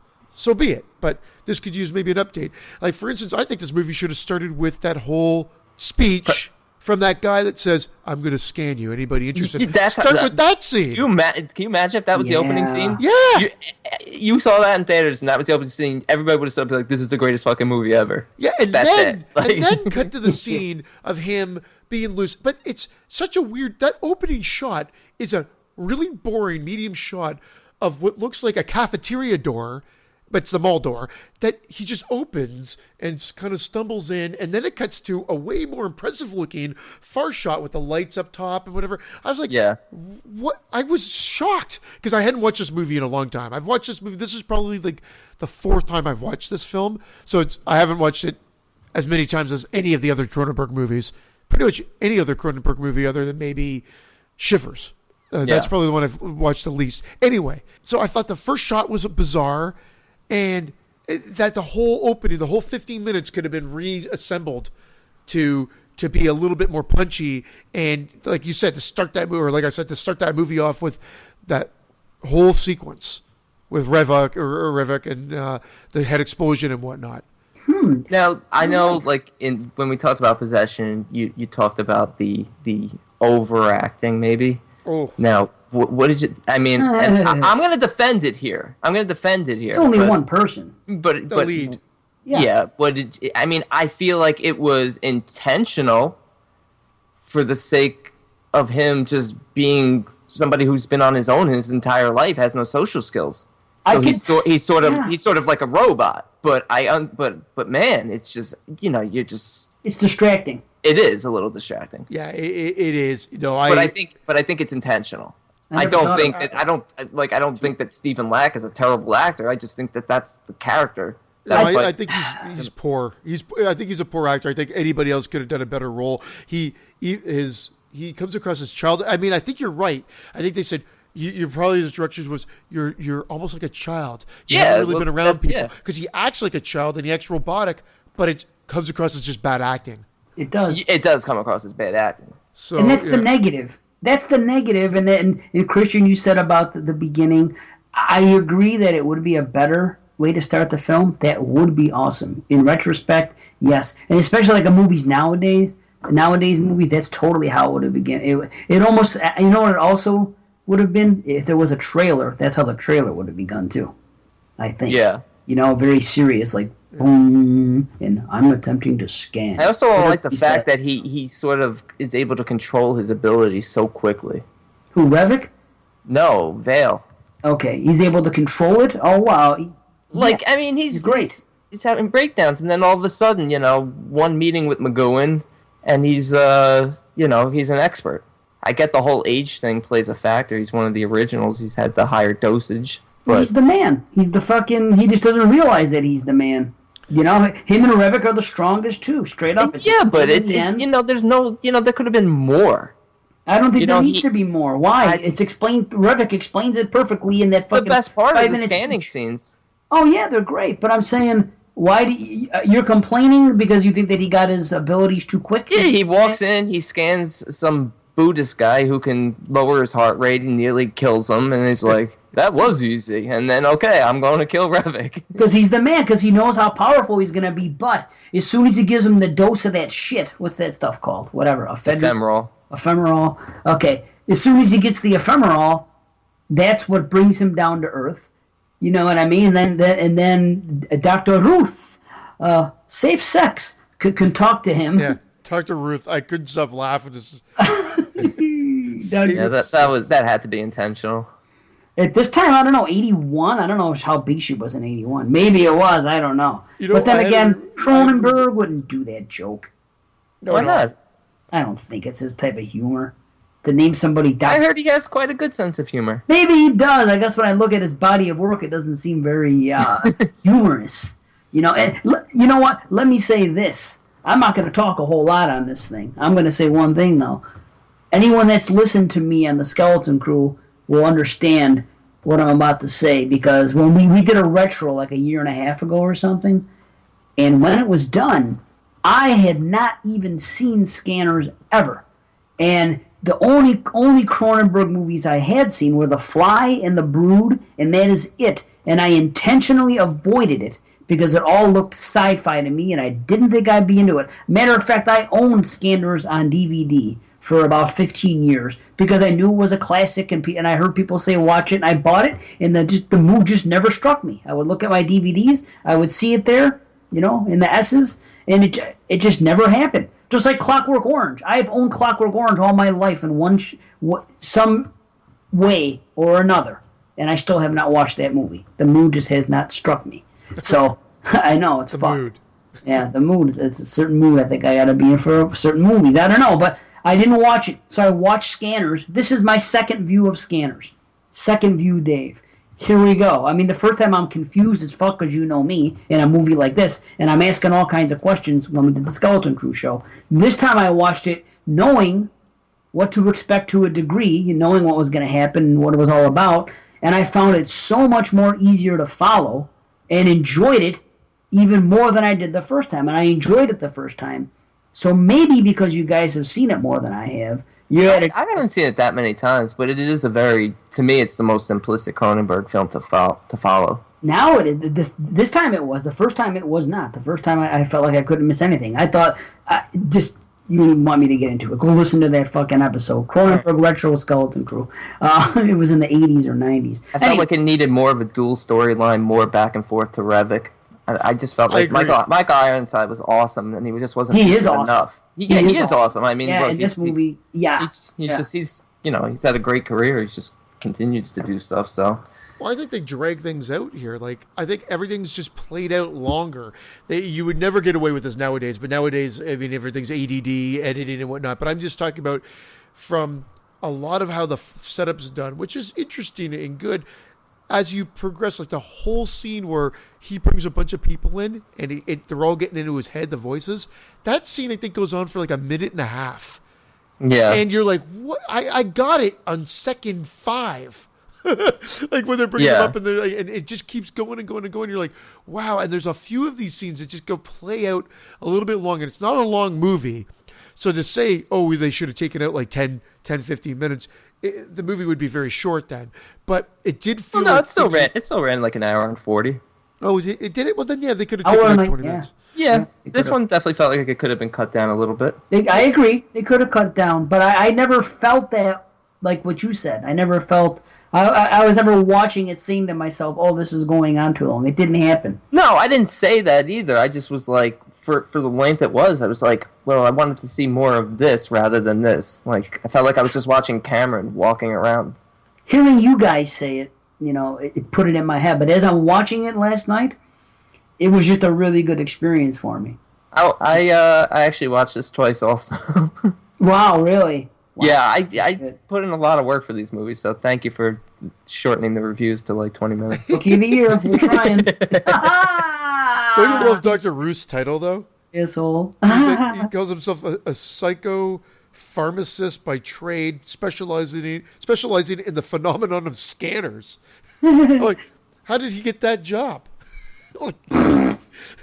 He gave it to himself because he Yeah. sold out his company. So he just came on the board because he sold his company to them. So it was like it was more of a celebratory type of fucking not celebratory. What's the word I'm looking for? His role is very Yeah, like he's just like It's like pageantry.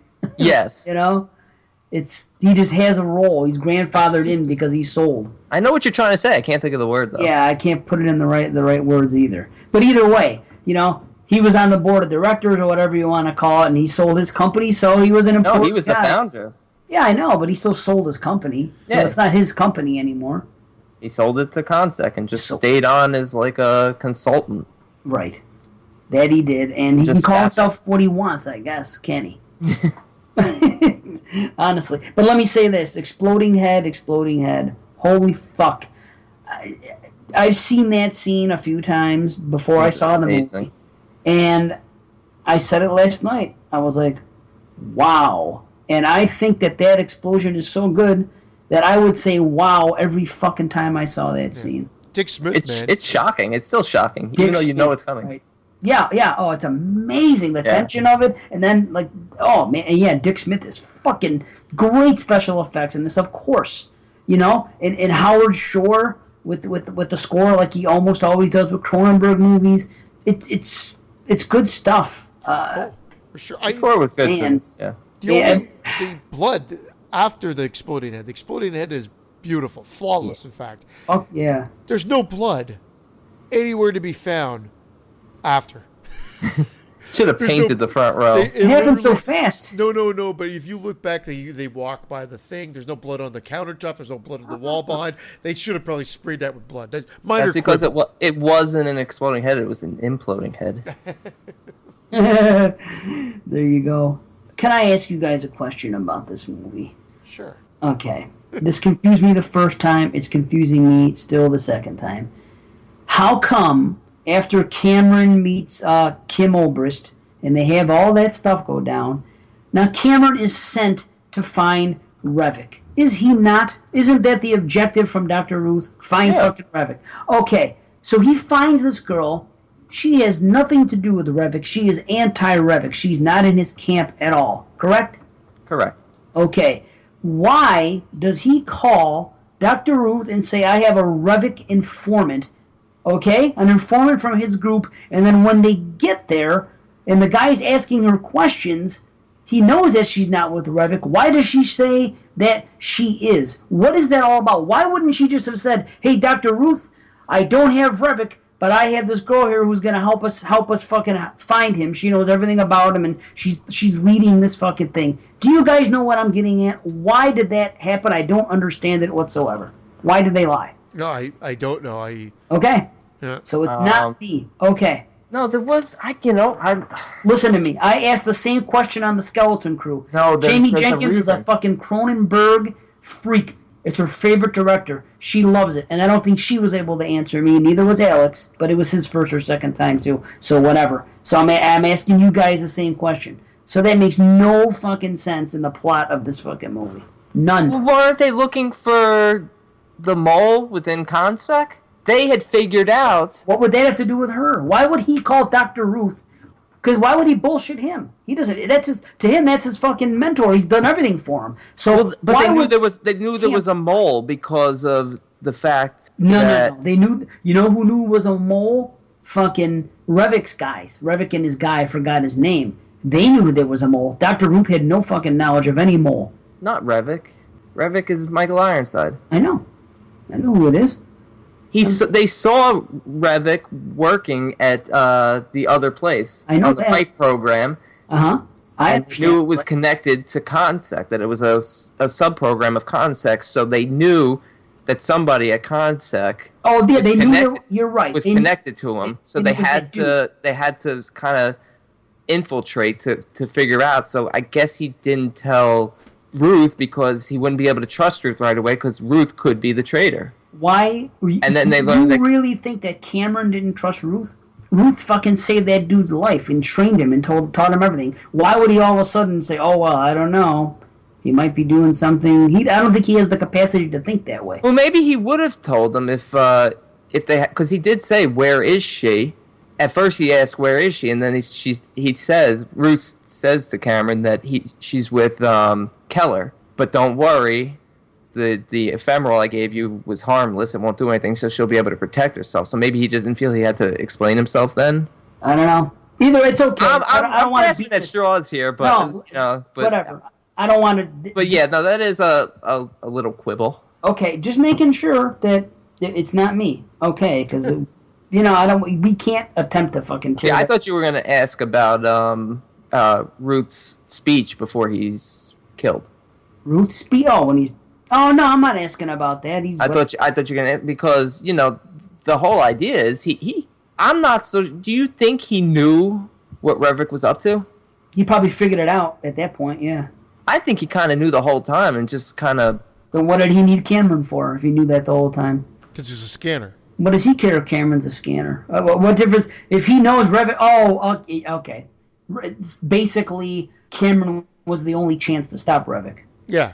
Well, that's how he set him up. Yeah. Okay. Yeah. That's basic. Okay. So that's good. We're not very confused. I didn't want us to be confused. It was just that one question, and it seems like Brandon's question is also answered. So we're okay. And the thing is about this movie and pretty much every one of Cronenberg's films is there's layers to these movies, right? So there's obviously things that he's trying to say. I guess with this one, you could argue it's mental illness and how we treat people with mental illness. I mean, I don't know if you've taken anything else from that, but that's what, one of the things I took from it. And you know what? Then you start reading things and you say, okay, well, I seem to be on track, but I mean, everybody can pull different things from these movies, right?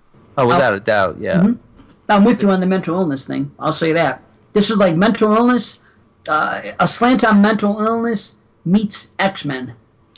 Yeah, almost like you took a page out of it. Like it could have been like, yeah, instead of superheroes, like these guys could be superheroes, and maybe they are. And this is like a M. Night Shyamalan version of X-Men or whatnot. But it was very interesting. And again, we can pick these movies apart for hours. And I know that tonight we wanted to keep it more brief, but I think the only other thing to discuss would be the end. The final showdown. Yeah, honestly, like you'd figure this is where the exploding head would be like the capper, but he had like another idea in mind. It was cool though, man. It was graphic. We had exploding eyes. Oh, yeah. Well, the veins and the blood shooting out of the veins and everything like that. Man, him pulling out his so face and exploding eyes. Yeah. So cool. And they'll totally transpose his being within Revik's body. Yep.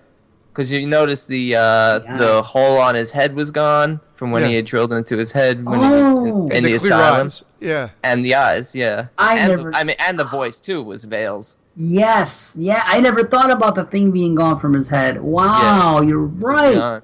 Wasn't that a bizarre ending though? Yes, it was a little abrupt. Yeah, it was like whoa, and very abrupt. Mm-hmm. And then like tick tick tick tick little typed the credits. I mean, it fits with the movie, the way the movie was set up, with the computer credits and in the end. But it was like whoa, the movie just ended. Weird. Dude, though, the scanning of the computer is a great idea. just I think the story is amazing. For Cronenberg to sit down and write this concept of this and this, it's an amazing fucking story. That's what carries it to me. What an amazing concept. It's brilliant, I think. Yeah, he's definitely a eccentric genius. Well, I think. Well, I mean, he plays with this to a different degree, and of course, because it's based on a Stephen King novel with the Dead Zone. It's different, but there's an element of that. But then I think he then, like I already mentioned, the video relationship, and then I believe Existence was kind of like his remake of Videodrome almost in like a game world. That one I'm not.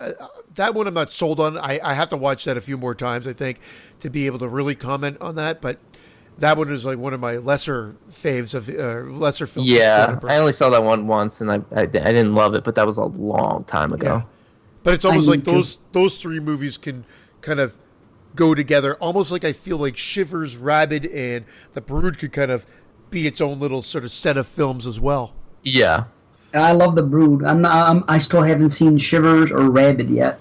Or like Dead I said, Ringers? You seen Dead Ringers? in the '80s, but I don't remember much about it. Yeah, it's great. And the Dead Zone, I was never a big fan of, but again, it's been years. But it's been years. I love the Dead Zone. I have to watch it again. I just don't think it was my story. I think my father was into it. And usually the type of movies my father was into, I never was at that age. So that might have something to do with it. I remember like politics being involved and men in suits and the shaking of the hand and seeing things. It's just, at that age, at that time when it came out, it just wasn't the type of horror I was into.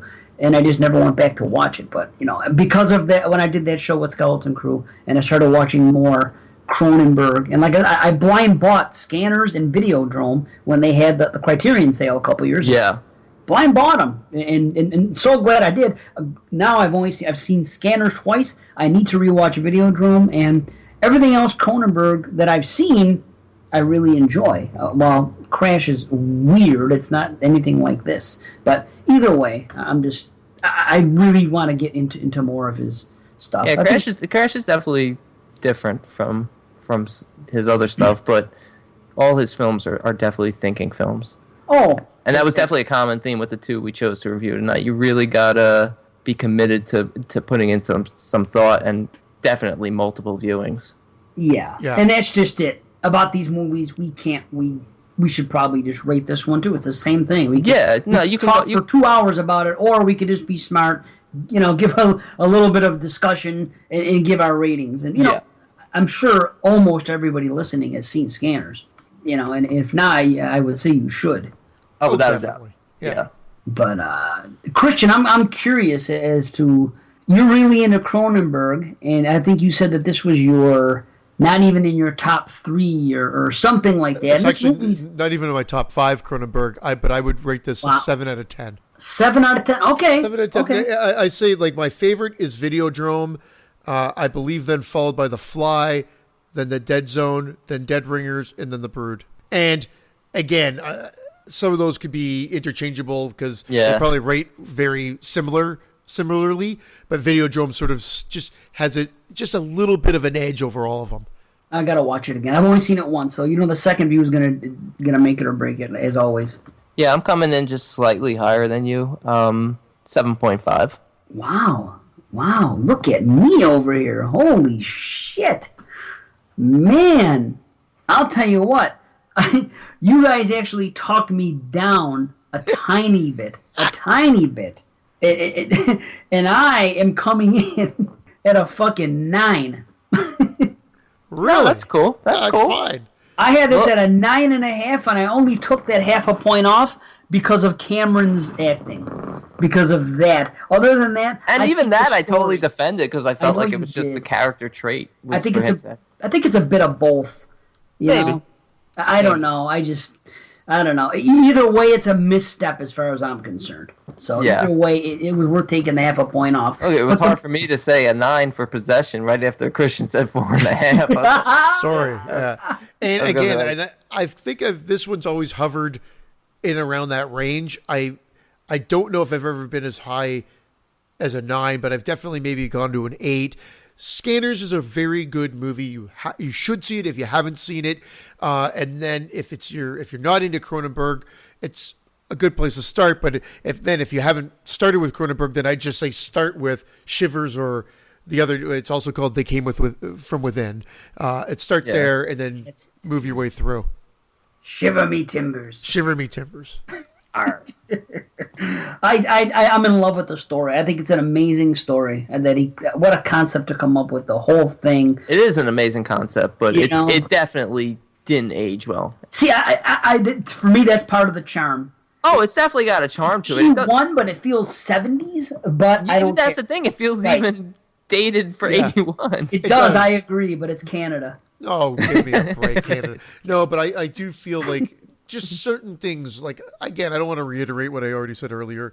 Yeah, it's just the pacing and the editing, just a little bit off. The movie itself is great. The story itself is great. Sorry, the story itself is great. The movie's very good. Yeah, there was opportunities to make it, so much better, I thought. Yeah, it really got me this time. I love the art house scene. That was cool. With the big head. Oh, I love that dude's art. All of it. Yeah, his art was awesome. Yeah.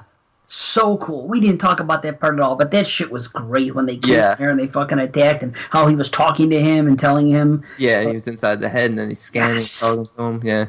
So, and the baby scanning and all that shit. Yeah. So cool. Yeah. And that's why the line at the end is so fitting. We've won because now they'll be able to stop that. To not only stop it, but the generation that will be born who have had the drugs will be properly cared for. Yeah. And won't become raving lunatics like Rev. Excellent. All right. With God complexes.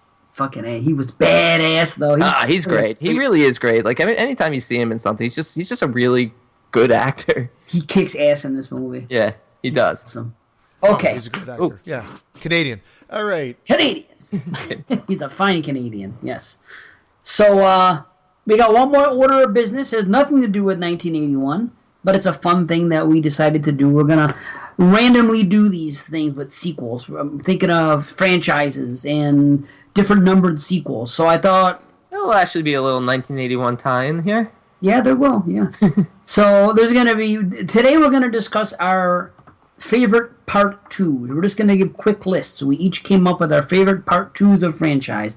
Some other show we're gonna do part 3s and etc. So it's just gonna be a random segment that we're gonna throw in now and again. So we're starting with part 2s today, and we each came up with 10, and we're just gonna read them off quick. We're gonna do them 5 at a time though. We're each gonna do 10 to 6, and then one, and then we're each gonna do. I like that idea. Yeah. So who wants to start? Who wants to go 10 to 6?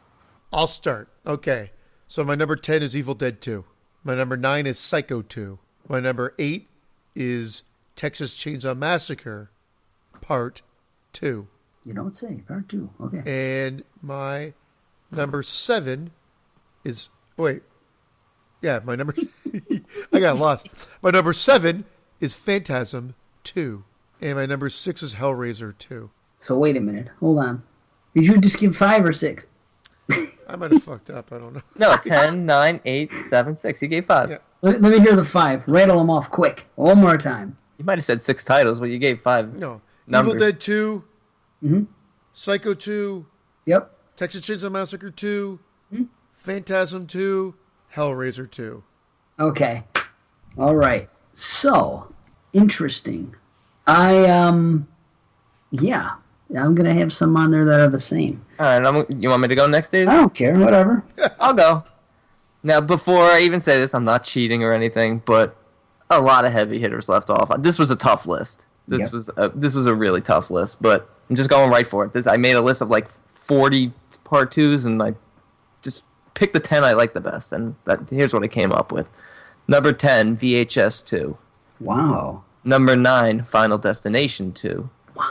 Number 8, Chrome Skull, Laid to Rest 2. Holy shit. Wow. Number 7, Texas Chainsaw Massacre Part 2. And number 6, Amityville Part 2. Wow. Okay, wait a minute now. Wow, Chrome Skull. No shit. I speak highly of those films. I really do. I know a lot of people think Part 1 is better, and you know what? It is a little bit better, but I really love it. I would love to see this. Well, there's only 2 films, but I'd love to see this franchise expanded.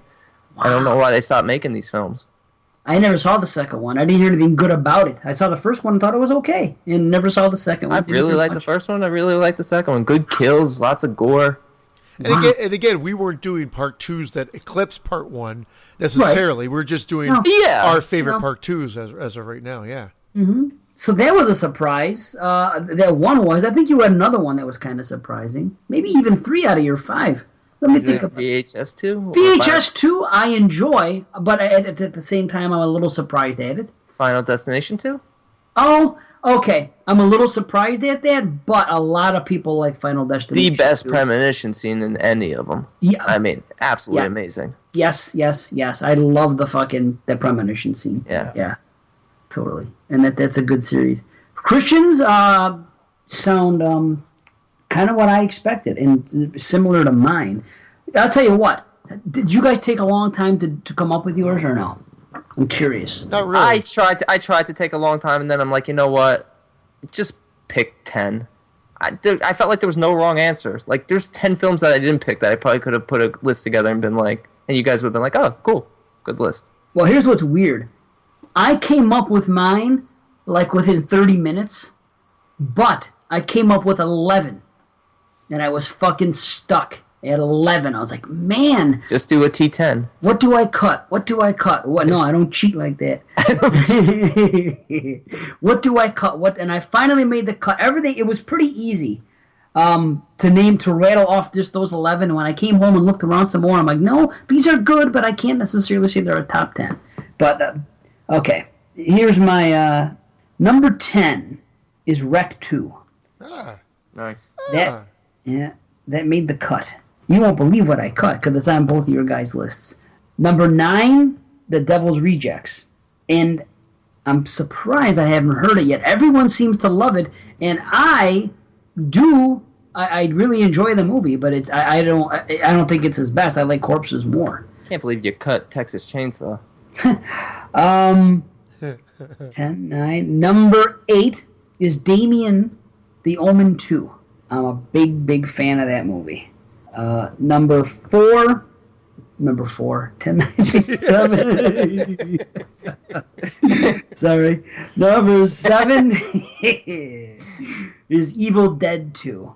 And I think that's on all our lists. Nope, wasn't on mine. Okay. And number 6 is Psycho 2. So, Christian, we had how many the same? We had Psycho 2, we had Evil Dead 2. Those two, right? Yeah, those two.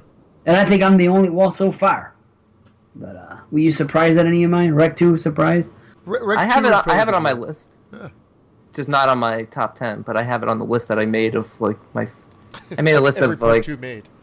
No, I have a list of 2, 4, 6, 8. I have a list of like 18. Okay, all right. Well, so like obviously we could do quick honorable mentions after.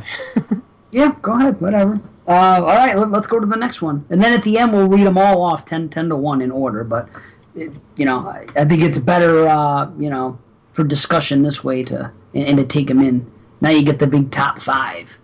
So, what are your top 5? All right, my top 5 are number 5, The Devil's Rejects. Number 4, Halloween 2. Number 3, Friday the 13th Part 2. Ooh. Number 2, Aliens. And number 1, Dawn of the Dead. Oh, I should have known Dawn of the Dead. Fuck. I should have known that. That is your favorite. Nice. So, Aliens. Wow. And there's Devil's Rejects. Okay. Wait. What? What? Are you kidding? Why is he kidding? Did I miss something? I had Friday the 13th, number 3. It was there. It was there? Part 3. Yeah. Or Part 2 was number 3. Oh, okay. Yeah. Okay. You missed this. You missed Friday. You hear those words so much that when you hear them now, you don't even. It's like someone saying the word the or and. I thought you didn't say it. I was like, wait. I guess okay. I missed it. You know what? Okay. To be honest, Aliens was probably. I think I had it listed as my number 10 at one point, but I didn't really. I realized I didn't really rank him properly. So Friday the 13th Part 2 would have been like. I mean, those 3 are interchangeable in my opinion. Aliens, I've loved. I told you I like the theatrical cut. I don't like James Cameron alter cut of it, and again, it was my favorite movie for a long time. Wow, really? See, I'm not into it, believe it or I'm not. never a big Aliens fan. A lot of people love it, though. Yeah. A lot of people think it's better than part one. Do you think it's better than part one? I do. I like part one because it's more of a slasher movie in a sense. It's a slasher movie with an alien, like really. And then part two, it's an action movie, action horror film. So right, exactly. I mean, they're probably both the same grade, but they're just two different style of movies. That they are. That's why I'm not a big fan. I mean, I like it, but I'm not an action movie kind of guy. I love the last half hour of that when it's just the confrontation with her and the alien. That shit's awesome. That's badass. But and it's weird because when Rec 2 begins, you see all those people in that van, in that thing, like the military guys, and I remember watching it and being happy that it picked off where part one ended, and seeing it, and I immediately thought of Aliens, and I thought, oh shit, don't turn this into a fucking Aliens. Don't do this to me. And they didn't. Don't do this to me. Don't do this. Because I loved Rec 1, and this was coming out, I'm like, don't do it, don't do it. And then the credits rolled and said, this is for Dave Z.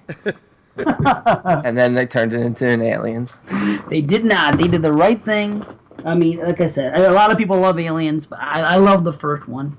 You know, but yeah, it's weird though that Rec 2 showed up and they almost pulled an Aliens. That's what I was thinking. Almost. All right, Brandon. All right, number 5, Psycho 2. Nice. Number 4, Halloween 2. Number 3, Dawn of the Dead. Number 2, Sleepaway Camp 2. Wow. Yes. Wow. And number 1, Friday the 13th, Part 2. Wow. Oh. Wowzers. Yep. Holy shit. First of all, Sleepaway Camp. Wow, what a shock. That's fucking awesome, dude. Fucking love it. Wow. And Friday 2, you have Friday 2 ranked above Friday 2, you know what? Friday Like I said, I just recently rewatched them all again, and honestly, it really is the best one. Nice. It really is. You're right. Yeah, you're right. Although I do like Final Chapter also, but Part 2 is probably the best one. 2 and Awesome. 4 are the best. Yeah. 1, 2, and 4 are the best, and then. Yeah. Oh yeah. Nothing against 1. 1's a classic. Yep. So Dawn of the Dead appeared everywhere so far, and that's been everywhere, of course. And what else? Psycho 2 getting props from everybody. That's pretty cool. I love Norman Bates. That's awesome. Norman Bates. Yeah, Psycho That's 2 a is great sequel. It is a great sequel. And you know what it is about that sequel? The fact that it came out when it did, and they didn't go the cheap and easy route and just make a fucking run-of-the-mill slasher, which was big at the time. They did something that you wouldn't have expected. They could have easily just had kids partying in the Bates fucking house or something, and Norman escapes and he's a slasher. You know? Yeah, I guess it's wearing a Frankenstein mask. Not exactly that, man. In a funhouse. At the time. Yeah, it's a Norman Bates. It's like the Funhouse Massacre. They're setting up actual reenactments of real life murderers. They could do that too. Oh shit. Okay. All right. Number 5. Wait, hold on. 1, 2, 3, 4. Okay. Number 5 is Hellraiser 2. Number 4, Amityville 2: The Possession. Number 3, Halloween 2. Number 2, Dawn of the Dead. And number 1, of course, Friday the 13th, Part 2. Dude, Nice. Did you just leave out Creepshow? Creepshow 2, I like it. It's probably in my top 20. I thought you loved Creepshow 2 also. I like it. It's good. It's not Creepshow 1 quality by any means. Oh, okay. I always thought you thought really highly of Creepshow 2. No, I mean, I do like it, though. But You know, I had no problem leaving Evil Dead, Hellraiser, and Phantasm off the list. As much as I enjoy the films, I don't really want to say I'm not as diehard about them, because I've seen them each a bunch of times. I kind of comprise my list like, what are the 10 Part 2s that you would take with you if you could only pick 10 Part 2s? right, that's kind of what I did. It was That's tough. really what I did. And it was tough, but like, in terms of leaving stuff off, like, I had Rec 2 close. I had Blair Witch 2 close. I really enjoy Blair Witch 2. Yeah, I'm with you with that. I like it, too. Yeah. Yeah, and then I even had I had Devil's Rejects close. I had Demons 2, which was close. Tremors 2, which I just recently started watching the Tremors films, and I really love the Tremors films. And Purge Anarchy, which I spoke very highly of, and Inferno. Oh, well, yeah. But I kind of kept it off because, it's... I mean, it is technically part 2 of the Three Mothers, but... Shit, dude. I can't even think of shout-outs. Number 11, the one I ended up leaving off and bumping was, you were right, Brandon, it was Texas Chainsaw 2. Yeah, well, you said we both had our list, and that was the only one we both had on our list. Oh, shit. So Texas Chainsaw 2, you know what? I do really like it. There's something about the tone that I don't love anymore, and the music and something about it.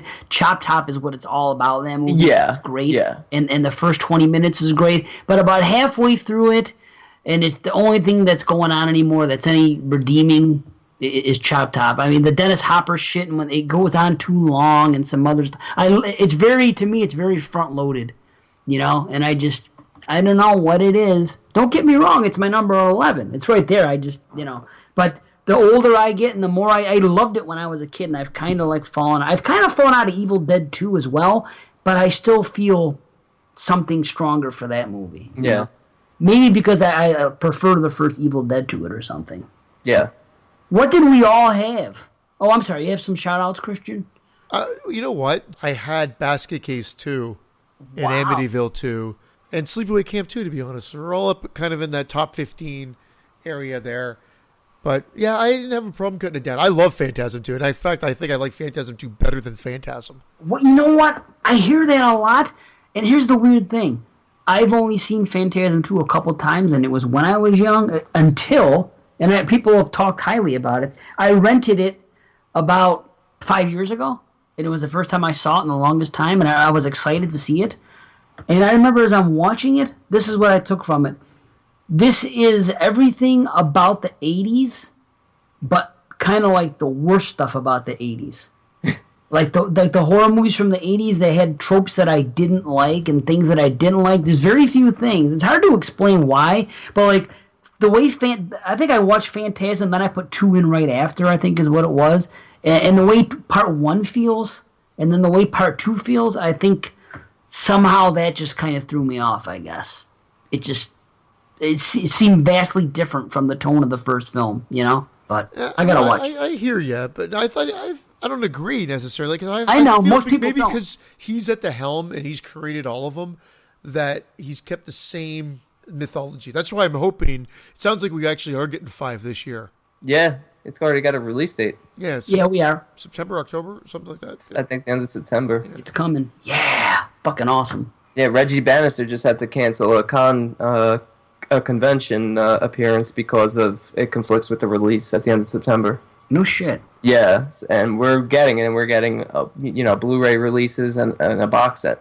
Sweet. I can't wait to get the box. That's another reason I didn't buy the Blu-ray, because it was just part 2. I'm like, no, part 1 isn't out, and I can't buy fucking part 2 on Blu-ray. It doesn't sit right with me. I just couldn't do it. I had to see part 1 on Blu. But anyway, I will watch it again soon. I will watch Phantasm 2 again, and I hope I have a better experience than last time, because a lot of people put it high. I don't think I'll ever like it as much as part 1. A lot of people do, but that's not me. So what movies showed up on all 3 of ours? We all had Dawn of the Dead.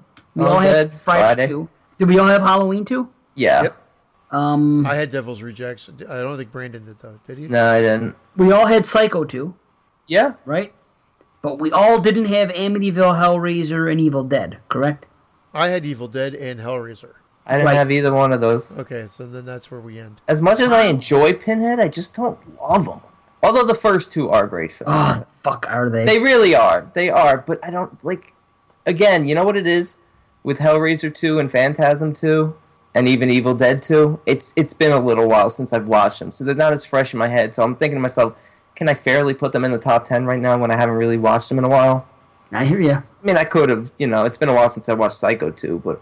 Right. Oh, what a great one, though, huh? Yeah. We all picked Psycho 2. Did we all pick Psycho 2? Yeah. We did. So it was Halloween, Dawn of the Dead, Friday 2, and Psycho 2. Those were the only 4 that made all of our top 10s. Wow, interesting. Cool. All right, well, we'll do that again. We'll do part 3s next time. When we don't know, but we'll do it. So. Yeah, no, that was a good one. Yeah, it was fun. But yeah, and that was a fun show, and we got to get the hell out here. We gotta, it's late. We gotta shut down the exploding headquarters. By the way, it kind of looks like, like the Hall of Justice. Right? That's what it looks like, except instead of it being all white, it's black. That's what it looks like, and we're sitting at desks.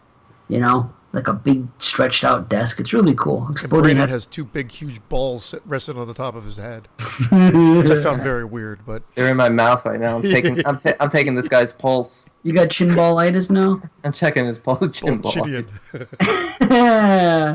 Yeah. All right, we got to get out of here. Next show, I'm making a prediction, and it's not going to be popular, but I predict that our next show is going to be our shortest show to date. And that's only because this was a real long one, and the one after that's going to be another real long one. And the one after that has the potential to be a 9-hour show. It will not be. It will not be. We will have to start recording. We're setting our stopwatches. That's what we're doing. We're setting. We'll just give ratings. We won't even talk about movies. That's what we'll do. But anyway, that's going to be long. This is long. So next show we're just going to do one movie. And it's another Flanagan. Yes, it is another Flanagan movie, and this one is actually going to come to the show, to the theater, correct? Well, we don't know. I don't know. I think it is. I think it's coming to the theater. I'm sticking with Dave this time. It was supposed to, and then the production company had so much financial trouble. I think that's why it got kind of dumped unceremoniously on. I think it might just be video on demand, but don't quote me on that. I want to change my mind and go with Christian now. Aww. All right, go ahead. Watch, it's going to be in the theaters tomorrow. We'll see. All right. Well, anyway, the movie is Before I Wake. It is Flanagan's fourth film, and I'll tell you, I'll say now, if this guy ends up going 4 for 4, watch out. Watch out, because Rob Zombie ain't bad either. Because Rob Zombie is around the corner. What do you mean 3 for 4? What didn't you like? If he doesn't go. Oh, okay. Gotcha. Okay. And then 31, hopefully, well, I know we're going to cover 31 just because it's Rob Zombie. It's going to have to happen. Yeah. If 31 should somehow shit the bed, I don't think it will, and Flanagan goes 4 for 4, I may have a new favorite horror director, current horror director. Let me rephrase that. So, we'll see, though. That's next show. It's going to be our shortest show. We're going to have a lot of fun, though. And, yeah, let's get the hell out of here. What do you say? Shut off the lights to the headquarters? Sounds I got good.